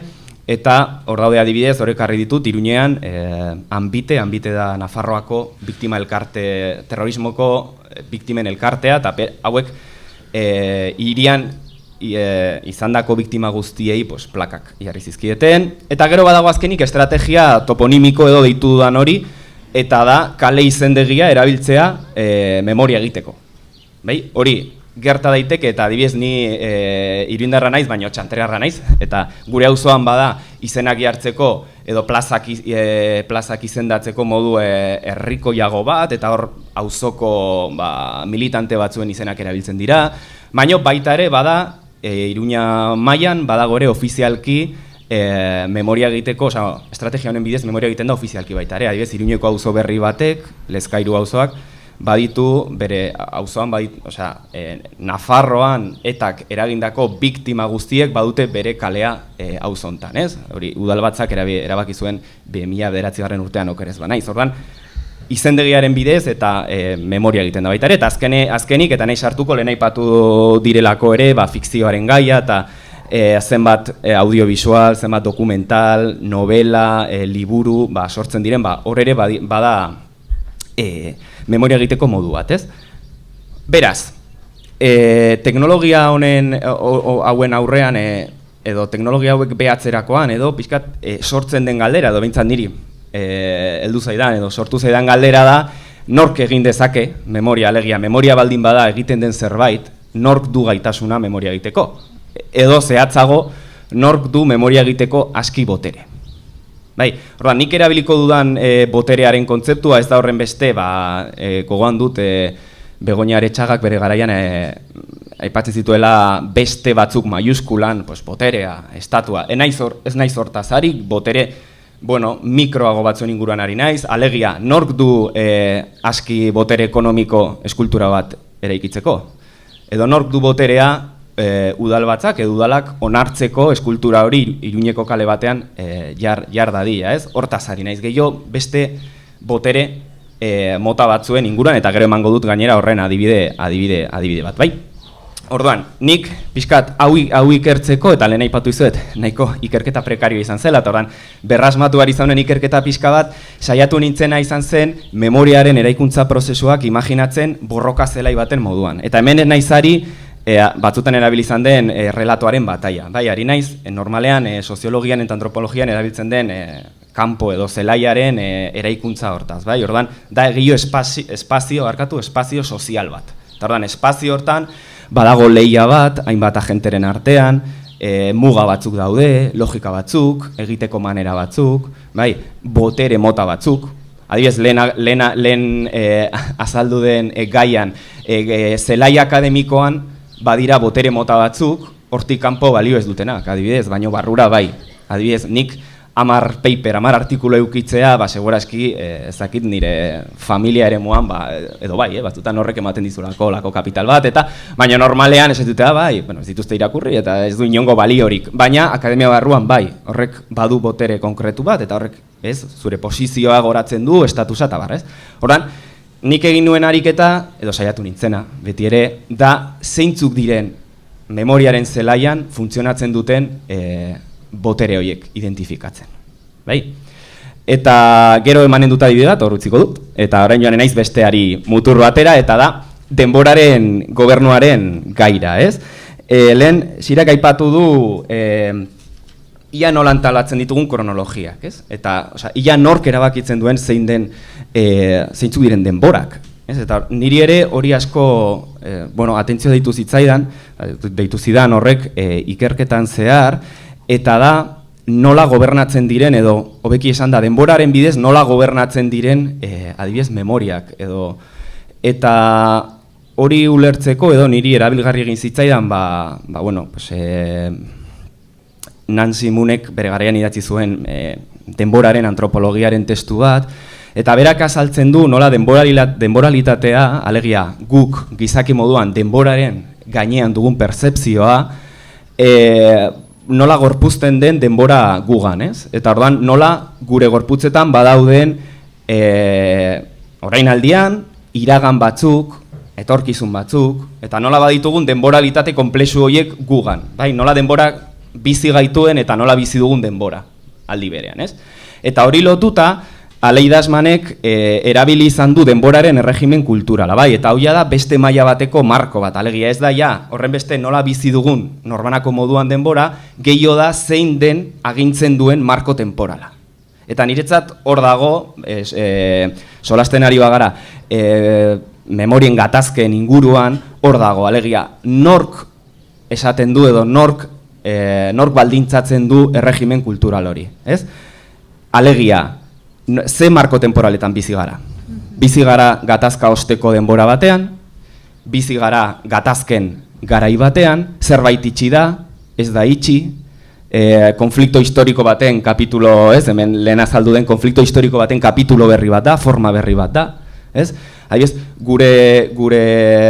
gure lehendakaria,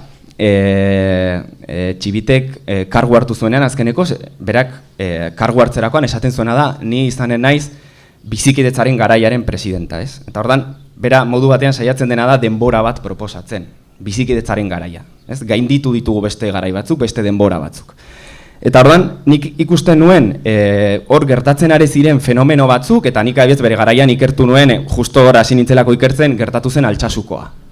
Eta Altsasukoa ikertzen altzen, eta ikertu da, de hecho, oso modu desberdinetan, ez? Batzuek ikertu dute, ia logika kontraterrorista globalak nola eragiten duen hontan, ez? Porque justo kode penala indartua zen hori gertatu baino lehen jihadismoaren aitzaki edo motiboaren gatik, eta orain nola erabilizen hori Altsasukoa epaitzeko, eta niretzat ere modu batean ere bazen denboren gaineko gatazka bat.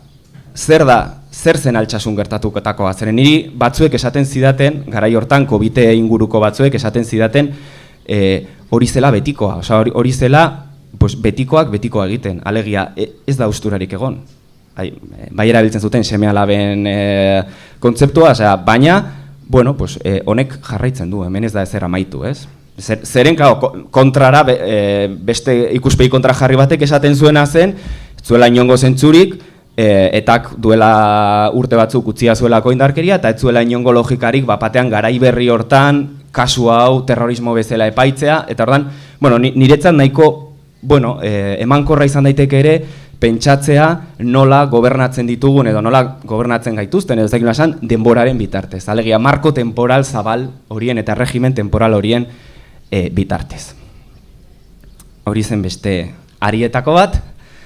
Eta lehen aipatu ditut, nik saiatu naizela ikusten edo ikertzen edo ez dakit nola esan, edo behatzen zeintzuk diren zelai, memoriaren zelaian funtzionatzen duten botereak, ez? Eta evidentemente daude betiko botere ekonomikoak, botere edo kapital sozialak, bai, nik adibidez ikusten nuena nabarmenki biktimen edo kasu edo memoria askotan kasuan da, batzuek badituztela sare solidario izugarriak inguruan eta besteek ez. Eta hori hala da, batzuek mugiarazten dute elkartasun pilo bat eta ez, badutela babes izugarria eta besteek ez. Edo batzuek badute botere politiko edo errekonozimendu judiziala, ez, badute dokumentu bat esaten duena biktima direla ofizialki eta horrek ematen dizkizu bueno, abantaila batzuk besten parean. Eta horietako bat niretzat zen kapital morala edo botere morala. Bai? Eta hori ulertzeko edo niri oso erabilgarriak egin zaizkit Judith Balderren eta Didier Fasanen lanak, ez, edo emaria. Didier Fasan, pentsatzen dolako Judith Balder gutxi gara ezagutzen dugula, eta igual Didier Fasan hola antropologian ere oso ezaguna da, baina bueno, berak ikertu du azkeneko urtetan asko arrazoi humanitarioa, eta berak mugari gabeko medikuetan eta egin ditu bere ikerketak eta nola funtzionatzen duen gure bueno, pues, minaren edo babesgabetasunaren edo errugabetasunaren gaineko pertzepzioak, ez? Berak saiatzen dena da ikertzen nola sentimendu moral batzuk mugiarazten gaituzten edo ez, barkatu. Orduan nik horrekin ikusten nuen memorien gatazka hontan, hau ere, biktimekin gertatzen den moduan, oso interesgarri behintzat izan daitekela. Bai? Hor badagolako kontinuo dinamiko bat gainera, kontinuo moral bat, eta poloaren alde batean dago onargarria dena, hori Judith Butlerrek noizbait deitu izan ditu bizitza negargarriak. Osea, ze bizitza merezi duten negarra. Pues, hori dago poloaren alde batean, eta poloaren beste aldean, kontinu hortan, dago ez onargarria, ez negargarria. Bai, orduan, Fasanek esaten du, eta nik hori irakurri nuen izan dugu, bakizu irakurtuzula eta tal cual, ez? Bada, berak esaten du, universala dela, badagola fenomen universal bat, bakizu antropologo batzuetan nolako handi nahiak eta eraman da, eta da, territorio guztitan etika lokalak daudela. Bai, alegia, ez dago hola etika, ez dago filosofori dagoen salan, bueno, gero bestela ez dagoituko dugu, ez da hola etika universal bat, etika lokalek funtzionatzen dutela, azken finean, bai? Eta ordan ni, pues, etika lokalaren ideia hortatik, alegia, gure territorioan zer den onargarri eta zer ez den onargarri, eta, bueno, eta hortik sortzen diren kapital motak, alegia, jende batek, edo kasu batzuek, edo memoria batzuek, badute moralki onargarritasun maila oso altua, eta ez dira ez baian jartzen, ez da inongo arazorik, alegia denek onartua da, lehen Loreak aipatu du berriki, bueno, torturaren gaia Nafarroan, torturaren gaia niretzat adibide bat nola mugitu den kontinuaren alde batetik bestera, nola ez onartzetik edo alderdi batzuek ikusezin izatetik, eta horri ez da existitzen, ia existentzia bera ukatzetik, pasa da, bueno, egia da esperientzia horiek onargarri edo negargarri, edo ez dakit nola esan ez, edo sartzen direla, ez? Eta ekarri dut, hau egitea oso erraza da, irudikatzen baditugu oso, esan nahi dut, kontinu hontan oso eremu polarretan dauden biktimak, ez? Baina nik hau edo nik hau, bueno, edo, ez dakit, hola oso modu adierazkorrean edo behatu nuen, 2018an, Iruñean egon zen udako gatazka horietako bat, ez, lehen gatazkak pluralean badira, pues hau izan zen horietako bat, eta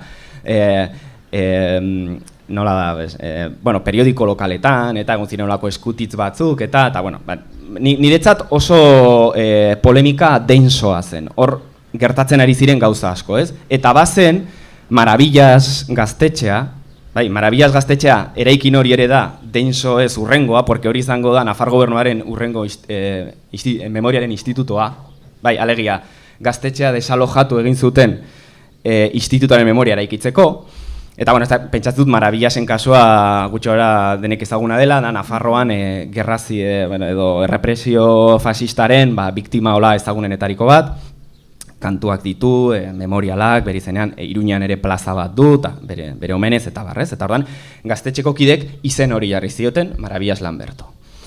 Eta lehenengo urtean edo bigarren antolatu zuten ziklo bat bazitula bi parte, eta deitzen zen desjabetuen memoria. Bai, orduan, alde batetik, hasieran egin zutena izan zen Maravillasi, egun bateko edo Maravillasen memoriaren edo gorazarre, egun bateko plana. Eta orduan, aizpa etorri zen, oraindik bizirik zen, eta bueno, lako gauza polit bat, loreak, dantza, lehen aipatu ditudan forma erritual horiek.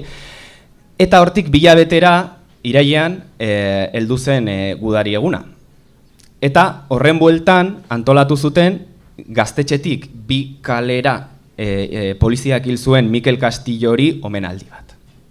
Mikel Castillo, naiz eta ez dagoen inongo epairik, konsideratua izan zen etako kide eta poliziak bizkarretik tiro bat emana hil zuten 80. urtean. Eta orduan hor hasten da polemika bat memoriaren historiko batzuek auspotua eta da nola konparatzen aldiren Maravillas Lambertoren eta Mikel Castilloren biktimizazioak.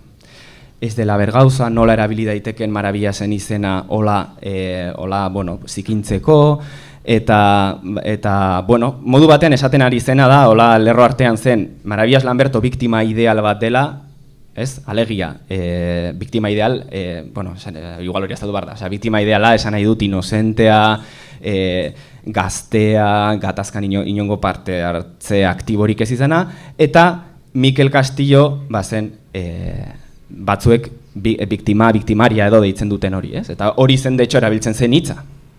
Nola konparatzen alziren eta nola jartzen alziren kartel berean biktimaria bat eta benetako biktima bat. Eta nik uste hori beste logika batzuen artean ere ulertzen dela justuki ekonomia moral honen bueltan, ez? Alegia, memoria batzuek negargarriak dira. Nik negargarria esan dute, bida llorable edo ez dakitolako zerbait erdaratik, ingelesez dut irakurri originala, baina esan nahi dut, merezi dute negarra, merezi dute mina, merezi dute sentimendu moral hori, eta beste batzuek ez. Bueno.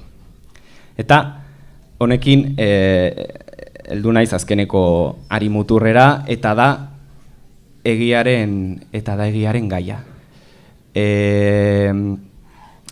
Egiaren gaia pixkat nik saiatu nintzenean gaurko helburua edo gaurko izenburua eta gaurko jardunaren ikusita, saiatu nintzen ekartzen bere garaian, hau da zalantza bat, ez dute sobera ongi landua, besteak ez da ere, nahiko behin-behineko ideiak direlako, baina egiaren gaia niri pixkat, zalantza sortzen zitzaidan nola zelaian gauza batzuek funtzionatzen zuten egi moduan eta beste batzuek ez. Alegia, batzuek bazuten egiaren maila eta beste batzuk ziren errelato partzialak, subjetiboak, hoxe ez, beste maila batekoak. Eta hor, Foucaultik eta badaude ideia batzuk egiaren erregimenak eta erregimen beridikzionalak eta ideia horiek ez, eta ni pixkat saiatu nintzen egiten da nola funtzionatzen, gure kasuan, alegia gure gizartean, nola funtzionatzen duen falsuaren eta egiazkoaren arteko bereizketa hori. Bai? Eta ze lehia dagoen, ze borroka dagoen determinazio hortan, alegia. egiazkotzat funtzionatzen duen estatutu hori nork definitzen duen eta nola, eta zer borroka dauden estatutu hori definitzeko, ez? Orduan, ekarriko dizkizuet nik egia forma batzuk, edo bintzat, bai, egiaren edo egiak izan dezaken forma batzuk zelaian ikusitakoak, eta gero saiatuko naiz, horiek jartzen aman komunean edo, ez? Orduan, alde batetik, badaude edo nik ikusi dut, eta esan dut nahiko agerikoak dira, da egia transizionalaren ideia hori, ez? Pixkat, tridente transizionalean egia, justizia eta erreparazioa badira diskurso batzutan, ikuspegi batzutan, egi mota hori, ez? Eta egi mota hori da, marko transizional hortan, esan nahi dut, egi bat sortzen dituena, edo ekartzen dituena ondorio batzuk. Bai, ekartzen ditu errekonozimendu batzuk, ekartzen ditu errelato edo narratiba ofizialera sarrera bat, eta bueno, hori da bat, ez? Eta hori bereziki estatuaren indarkeriak edo estatuaren violentziaren biktimek eta aipatzen zuten une oro, ez dakit, petxaz dute erkidoen kasuan berdina izanen dela, haiek, ez dute erreparazioa eta justizia eta hori, ez dutela konfiantza handiegirik, baino egiarena bai dela haientzat zentrala, ez? Haiek ezagutu nahi dute zer den gertatu dena, entzun nahi dute onarpen bat, ez? Eta hori da pixkat ere torturaren kasuan esango nuke hori dela, ez? Osea, helburuetako bat igual ez da horren beste batek esaten zidan moduan piztina municipalean sarrera merkeago eukitzea, baina bai ez jakitea eta norbaitek onartzea egindakoa, ez? Eta hor, Naiarak esaten zidan, bere anaia torturapean hil zuten, eta berak esaten zidan, beira, niretzat zuzenean erreparazioa da egia jakitea. Bai, hori da egi mota bat, egi forma bat, egi transizionala deitu dela hola behin-behinean. Badago beste bat, bestearekin erabateko gatazkan edo erabateko tentsioan dagoena, eta da egi judiziala. Eta hori gogoan izanen duzue, 2018an Marlaskak hemen erkidegoan egin zen torturaren txosten horren aitzinean edo hori plazaratu zenean, berak argiki esan zuela hemen egi bakarra dago eta egi hori judiziala da. Ordan berak egi judiziala jartzen du, edo lehen mailako egi moduan, ez? Eta hori oso kuriosoa da, porque egi transizionalaren eta egi judizialaren arteko gatazka hori Nafarroan oso agerikoa izan da aurreko urteetan, ez dakit jakinen duzue, baina 2015an idatzi zen lege bat estatuaren violentziaren biktimak aitortzeko, eta lege hori Tribunal Konstituzionalak bota zuen justuki honengatik. Nafarroko gobernuak esaten zuelako egia ikertuko zuela. Edo behintzat, gertatutakoaren eta orduan Tribunal Konstituzionalak esan zuen. Ez. Espainiar estatuan egi judiziala da. Orduan, esan nahi dut, estatuaren tripartito hori klasiko hortan, ejekutiboak ezin du egia definitu. Bai, egia definitu behar du epaile batek. Eta orduan ez Pablo, hau da, San Fermio eta 18 gogoan ekimeneko batek, esaten duenan, ez? Epaitegi bati egia bat aitortzeko eta epaitzeko eskatzen duzuen, esaten dizu haiek ez daudela horretarako. Amnistia legea eta preskripzioa daudelako eta ez dakizan bada gauza gehiago. Hau da, diskurso zinikoa da, buztanari kosk egiten dion arraintxoa delako, ez? Leku batera zoazenean, epaitegira bidaltzen dizute eta epaitegiak pikutara bidaltzen zaitu. Bai, hori da ere pixkat, bi egi hoien artean, egi transizionala eta egi judizialen arteko tentsio hori. Badago hirugarren egi bat, egi posible bat, egi forma bat, eta da biktimen egia. Bai, hau egile batzuek esaten dute memoriaren epizentroan dagoela biktimaren ahotsa. Bai, hau ez nahi sartuko eztabaidatzera, honen gainean eztabaida handi badagolako, gero nahi gauzu eitzin zako honen inguruan, baino ez dakit erkidegoan existitzen den, Nafarroan badago programa bat, eskola programa bat, eta da biktimak eskoletan, eta kontatzen dutela haien esperientzia, eta haien egia. Eta biktima horietako batzuk esaten zidaten, gutxi gora bera, hola, ez? Gu gara lehenengo persona hau bizi dugunak, eta hor egile batzuek deitzen dute lekuko zilegia. Bai, guk badugu zilegitasuna kontatzeko zer gertatu den, azken finean. Bai, hori da beste egi mota bat. Eta laugarrena da, eta orain enuke bif bat sortu nahi, baina da historialarien ofizioa. Erkidegoan ez dakit nola dagoen kontua, Nafarroan instituzio horietan gehien bat historialariek egite dute lan. Eta historialariek egi mota batzuek eraikitzen dituzte. Bai, evidentemente, nahi simplifikatzen ari historiografia komplexua da, eta daude akademian ere, eta toki guztietan baude historialari oso desberdinak, eta gainera Nafarroan sorte handia dugu hortan. Baina, elkarrizketatu nituen batzuk, eta dira erkidegokoak, por cierto, hemengo memorial batzutan lan egiten dutenak, eta hemengo instituto batzutako historia katedradunak eta direnak, eta haiek oso ideia positibista zuten, eta esaten zutena zen, osasun gaietarako mediku batekin fidatzen zaren moduan, memoria gaietan historialariekin. Ez? Ofizioak badu egiteko manera bat, eta gainera beraiek egite dutena da, irudikatzen dute historia partisano bat, deitzen dutena, okerrez banaiz, haiek mitoaren moduan, edo mitoen mailan jartzen dutena, eta gero egia historiko bat. Eta haien ofizioaren bitartez sortzen den egia, ez? Eta hemen baduzue, horietako bat, liburu batean, zuzenki kexatzen edo zuzenki adierazten, zergatik instituzioek baduten antropologoak eta juristak eta arkeologoak eta forenseak kontratatzeko joera hori. Ez? Alegia, berak esaten du, garrantzi handiago ematen diotelako kualitatiboari, esperientziari, ez? Que a lo auténticamente sucedido. Porque efectivamente hay algo auténticamente sucedido, alegia dago zerbait un hecho positibo, ez? Eta oran, berak esaten du, primatzen dela esperientzi subjetiboa, gertakari objektibo edo positiboaren aldean, ez? Eta orduan, la memoria frente a la historia.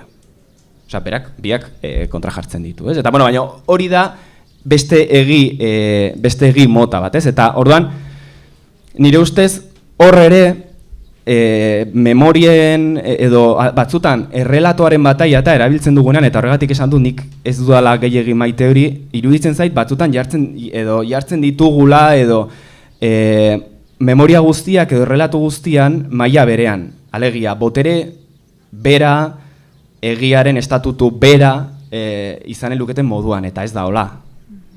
Bai, eta nik uste saiakera egin barko genukela behintzat rastreatzen zein den errelato bakoitzak duen boterea edo nola funtzionatzen duten batzuek egi moduan eta batzuek ez, nondik lehen aipatu da, nondik esaten diren gauza batzuk eta nondik ez, eta bueno, hori, nik uste emankorra izan daitekela. Eta horrein bai, amaitzeko, badakit gauza asko eta oso solte esan dituanak, esan du teoria txiki bat egingo nuela azkenean dena izteko, eta da, ez dakit, ez da sobera originala ere. Baina azkeneko astetan eta hau pentsatzen ari nintzenean gaurkoa eta pentsatzen dut Euskal Herritar asko bezala, ibili nahi zentzuten Gorka Urbizuren azkeneko diska, eta berak momentu batean badu kantu bat dela teoria bat, eta errepikak esaten duena gauzak ez dira horrela, gauzak horrela se daude, eta ez da gauza bera adiskide. Eta ni momentu batean fantasiatu nuen hor Gorka Urbizuk egiten ari zuena zela gizarte zientzietako irakasle hoi salbatzen pixkat papeleta, porque bada teoriaren ikuspegitik ikuste badela baieztapen epistemologiko bat, esan nahi dute, hor esaten ari dena da, justuki eta nik uste gaurko gaira ekarrita, memorien gaira ekarrita da, hoxe ez, memoriaren zela hori, eta memoria batean funtzionatzen duten botere, logika, muga, inkluso zein agente dauden eta hori erabat dinamikoa izanen dela. Horregatik esaten lehen nik uste gauza batzuk aipatu dituanak, behin-behinekoak direla, behin-behineko izan behar dutelako. Alegia, igual gaur balio digute eztabaidatzeko eta bihar ez digute duztarako balio. Eta ordan, momentu honetan gauzakola daude eta nik uste aldatuko direla, nik uste ez, eta honekin bai itxiko dut, emanen dizuet adibide konkretu bat nik uste noruntza aldatuko diren, eta bai da kristal bola ateratzea ez. Baina da, adibidez, nik ikerketa egiten ari nuenean, eta esango nuke duela urte batzuk, zelaian, esan nahi dut, oso, ez dakit nosan, asko erabiltzen zen mugiarazteko, eta leialtasun politikoak, eta solidaridade horiek, elkartasun horiek pizteko, eta asko erabiltzen zen giza eskubideen paradigma. Orduan, giza eskubideak gora, giza eskubideak bera, aitortzen zitzaion paradigma horri, botere moral, politiko, zerbait sortzen zuen horrek audientzian, ez? Eta esango nuke, gauzak horrelaxe daude, esango nuke paradigma hori, giza eskubideen paradigma, eta ja hori esan digute gainera Ego Ameriketan hainbat kasutan, Argentinan eta Txilen, hori, bueno, ibilbide ez laburra, baino, bueno, ez sobera luzegia baduela giza eskubide terminotan planteatzea gauzak, eta ikusten ari gara nola dagoen gaur mundua, esango nuke onargarri zena hemendik gutxira ez dela onargarri zanen, edo kontrara esana, ez onargarri zena ari dela bilakatzen onargarri. Esker mila.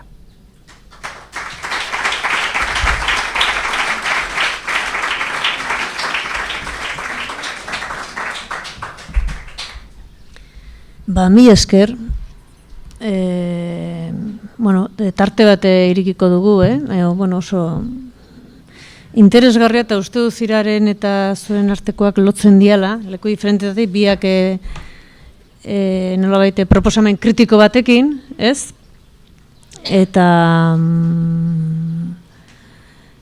bueno, lehen Kanok aipatzen duen hori, ez? Memoriaren industria hori, botere asko gurutzatzen dutela, bueno, igual galdera ingo dizuet, gainaz bioi agian izan liteke, ez? Botere asko gurutzatzen dutela eta botereak, bueno, praktikak direla badakigu, eta lekuan leku, komunitateen komunitate, bueno, aldatuz doala, eta botere maila diferenteak, bueno, mailak eta modu diferenteak daudela, baina egia da baita ere esango nuke, eta igual Ziraren ekarpen batekin lotuko nuke, boterea ere, bueno, markatuko bagenu gatazka nazional baten markoan, bere ezaugarri, azpi ezaugarri, en fin, bere horretan badagoela botere bat eta kontrabotere bat esango nuke edo, ez? Horrelako zerbait, naiz eta gero badakit, txikiagoan, humanogoan da beharrezkoagoa den eremuetan ikertzen duzunean, bestelako mailaketak sortzen dira, hierarkizazioak aldatuz doaz, ez? Baina aldi berean hierarkizazio orokor bat ere badago, ez? Nolabait, benetako boterea, bueno, benetako, ez dut hitz hori erabili nahi. Ulertzen da zer esan nahi duen. Bueno, hor badago halako lotura bat, ez, edo? Zirak, bai. Nik, bueno, lehen Zirak aipatu du, badirela ere autonomismoaren eta egia da nik ikerketa planteatu nuenean, eta gainera uste dutala, oza, nik estatua esaten dudanean, niretzat ere Nafar gobernua estatua da, alegia ez dut egiten hor, ez dut egiten desberdintasun handirik, bai iruditzen zait, eta hor nik uste tentsio batzuk badaudela estatu barruan ere, esan nahi dut bere garaian oso klasikoa da, baina Bourdieuek esaten zuenean ezker eskua eta eskuineko eskua, ez? Osa, badago tentsio bater, alde batetik badago eskuin beso batzutan botere bezala deitzen dugun hori, ez? Eta badago lehen aipatut, tribunal konstituzionalak esaten duena da egia, ipunto, ez? Hori badago, eta badaude botere gune oso nabarmen batzuk, memorial batzuk, badaude diru kontuak, oza, bai badago nik esan nuke botere akumulazio nagusi bat, hori dudari gabe, baina baita ere badago ezkerresku bat, eta nik hori lotu izan dut, gaur ez dut azaldu, baina asko bizikidetzaren kontuari, eta niretzat ere bizikidetza bada, botere handi horren beste forma posible bat. Ez daki nola esan. Osa, batzutan nik uste inozo samarrak izan garela bizikidetzaren ideiarekin, eta nik uste hori badela ere memoria batzuk gobernatzeko eta bueno, esperientzi batzuk eta proposamen politiko batzuk gobernatzeko dispositibo bat edo modu bat edo zerbait, ez? Orduan erantzuna ez daukat hola sobera argi, ez dakit, niretzat zaila da imaginatzen eta berriro lekarriko dut Aretxagak aipatzen zuen hori, ez? Batzutan irudikatzen dugula beste handi bat maiuskulan eta boterea estatua eta hori badago, baino badira ere beste bat hitzak lapurtuta, boterearen mikrofisika bat eta beste modu batean funtzionatzen duen botere hori, ez? Ez dakit, erantzun duan, baina bueno, saiatu naiz. Ez dakit oso ondo. Zein poder, galdera zuzenean zer da, zein podere dauden memoriari buruz pentsatzen dutena? Bai, bueno, pixka bat nolabait hegemoniaren indarra, ez? Non dagoen, naiz eta jakin gero praktiketan eta lekuan leku diferente aldatzen diela gauzak, ez? Baina, bueno, badago hegemoniaren botere bat edo bai praktika, bai botere, bai ideologia, bai justizia, bai memoria, bai historia erabakitzen duna, ez? Azken zitarekin, horren pean operatzen dugula guztiok, esan nahi nuen, hori da pixka bat. Lehenengo galdera, ez? Memoria bat, ariketa baten aurrean, galdetu behar diogu gure buruari, zein harrema ze podere daudenan, ez? Edo zein poderek ari diren jolastenan, zuk egin duzuna, ez? Eta nire ustez arazoa da normalean ez garela horri buruz hitz egiten. Eta ikusten dugu memoria ariketak eta aurrera, ez? Eta hori.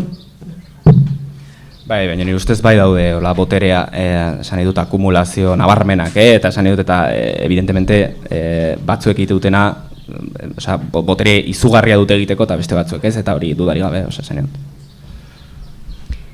Bai, galdera bat dago, Agus?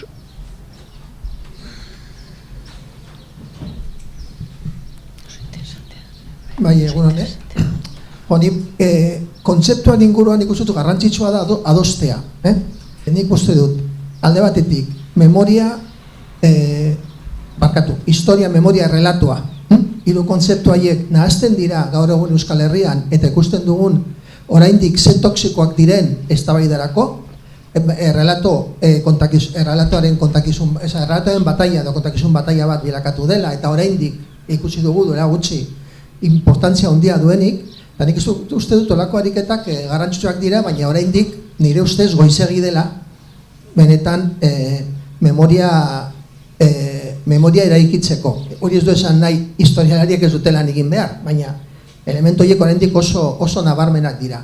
Egan aspektua da egiaren kontzeptuak. Nik gehiago nahiago dut irabiltzea egia soziala, egia instituzionala eta egia judiziala. Egia soziala asko daude, ikusi izan dugu Euskal Herriaren historian nola momentu batean etako biktimak baztertuak ziren, eta momentu honetan gehien baztertuak direna dira estatuko biktimak. Hori evoluzio handi bada egon da, poliki errelato politiko bat inposatu delako, eta horren inguruan hegemonia bat irabazi du. Ez du esan nahi hori bukatutxak dagoela. Erdoan, zentzu horretan nik uste dut egia instituzionala, etako biktimak egia instituzionala dute, errekonozitua esan diren duela urte asko, zuk aipatu duzuen bezala bilege 12/2016koa hemengo erkidegokoa eta 16/2019koa Nafarrokoa, zei bilbidea esan duten, errekorrituko izan dira, berandua llegatu dira, eta hori ekarri du ere biktimen artean, estatuko biktimen artean diskriminazioa handiago bat, eta hori nabarmena izan da. Eta baina, gaur egun, egia instituzionala poliki ematen ari zaio biktimei, gaur egun Nafarroan azken bibote dira 9 eta 19 uste dut, baina ez da ziur, eta hemen 354 uste dut daudeia da errekonozituak estatuko biktimen aldetik. Eta egia judiziala. Eta hor, nabarmena da biktima batzuk, etako biktima batez ere izan dute egia judiziala, gehienak, zute esaten guztiak, zen asko oraindik bataia eztabaida hori dago, baina bai ikusten dugu estatuko biktimen artean, bai preskripzioak, bai ikerketa eskasak edo esak, eta bai, inposatu den praktika antiterrorista bat ere arlo judizialean ez dute eskubidirik izan. Nik nahiago dut gehiago erabiltza hitz horiek. Eta azken gogoeta da, nik gutxi entzuten dut gaur goizun hontan nazioarteko parametroari referentzia egitea. Momentu batean egin duzu, egia, justizia egia eta reparazio eskubidea eta ez errepikatzeko bermeak, nik uste dut hori izan behar dela gaur egun Euskal Herrian erreferentzi ez nagusitariko bat daizik eta nagusiena.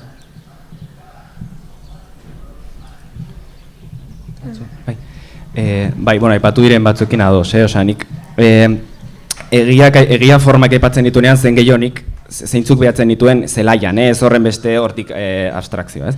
Gero badago beste kontu bat, aipatzen dena estatuaren biktimak eta baitaren ikuste, eta horregatik esaten nuen gauzak ez dira horrela, gauzak horrelaxe daude, nik uste dut biktima horien artean ere bai badagoela mailakatze oso nabari bat, eta horregatik aipatzen nuen lehen moralarena, eta ez baita bergauza gaur onartu edo atzo onartu direnen Nafarroan, eta seguraski sekula onartuko ez diren batzuk.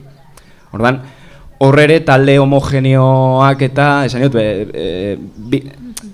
beste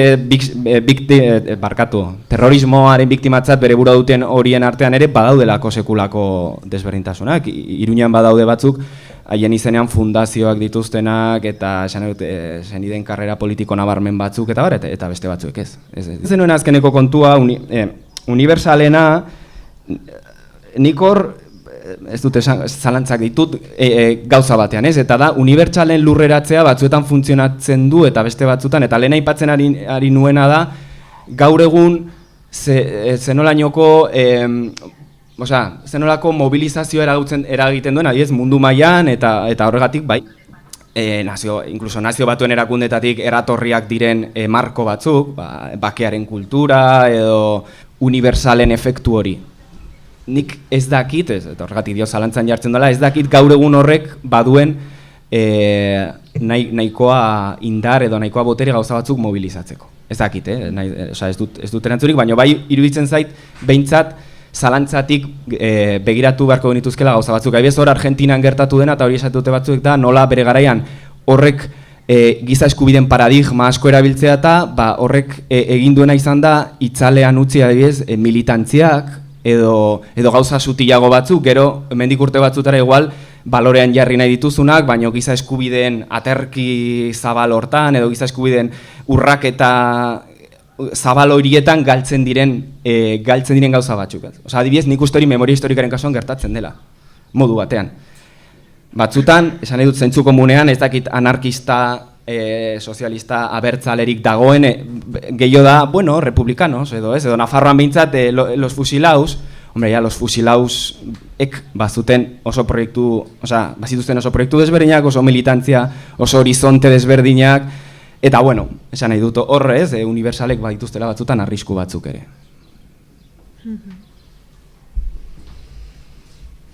Beste inork? Bale, markau. Egunon. Ez bakarrik azkeneko parte hartzen komentatu duenakin edo enfokatu behar dela gatazka badago, ez da ezer bukatu. Zirak itzein duenean kolonia gaipatu ditu, kolonia berdin zaite deitze egiten hola edaz, kolonia pila bat helburua dela kolonia desertu.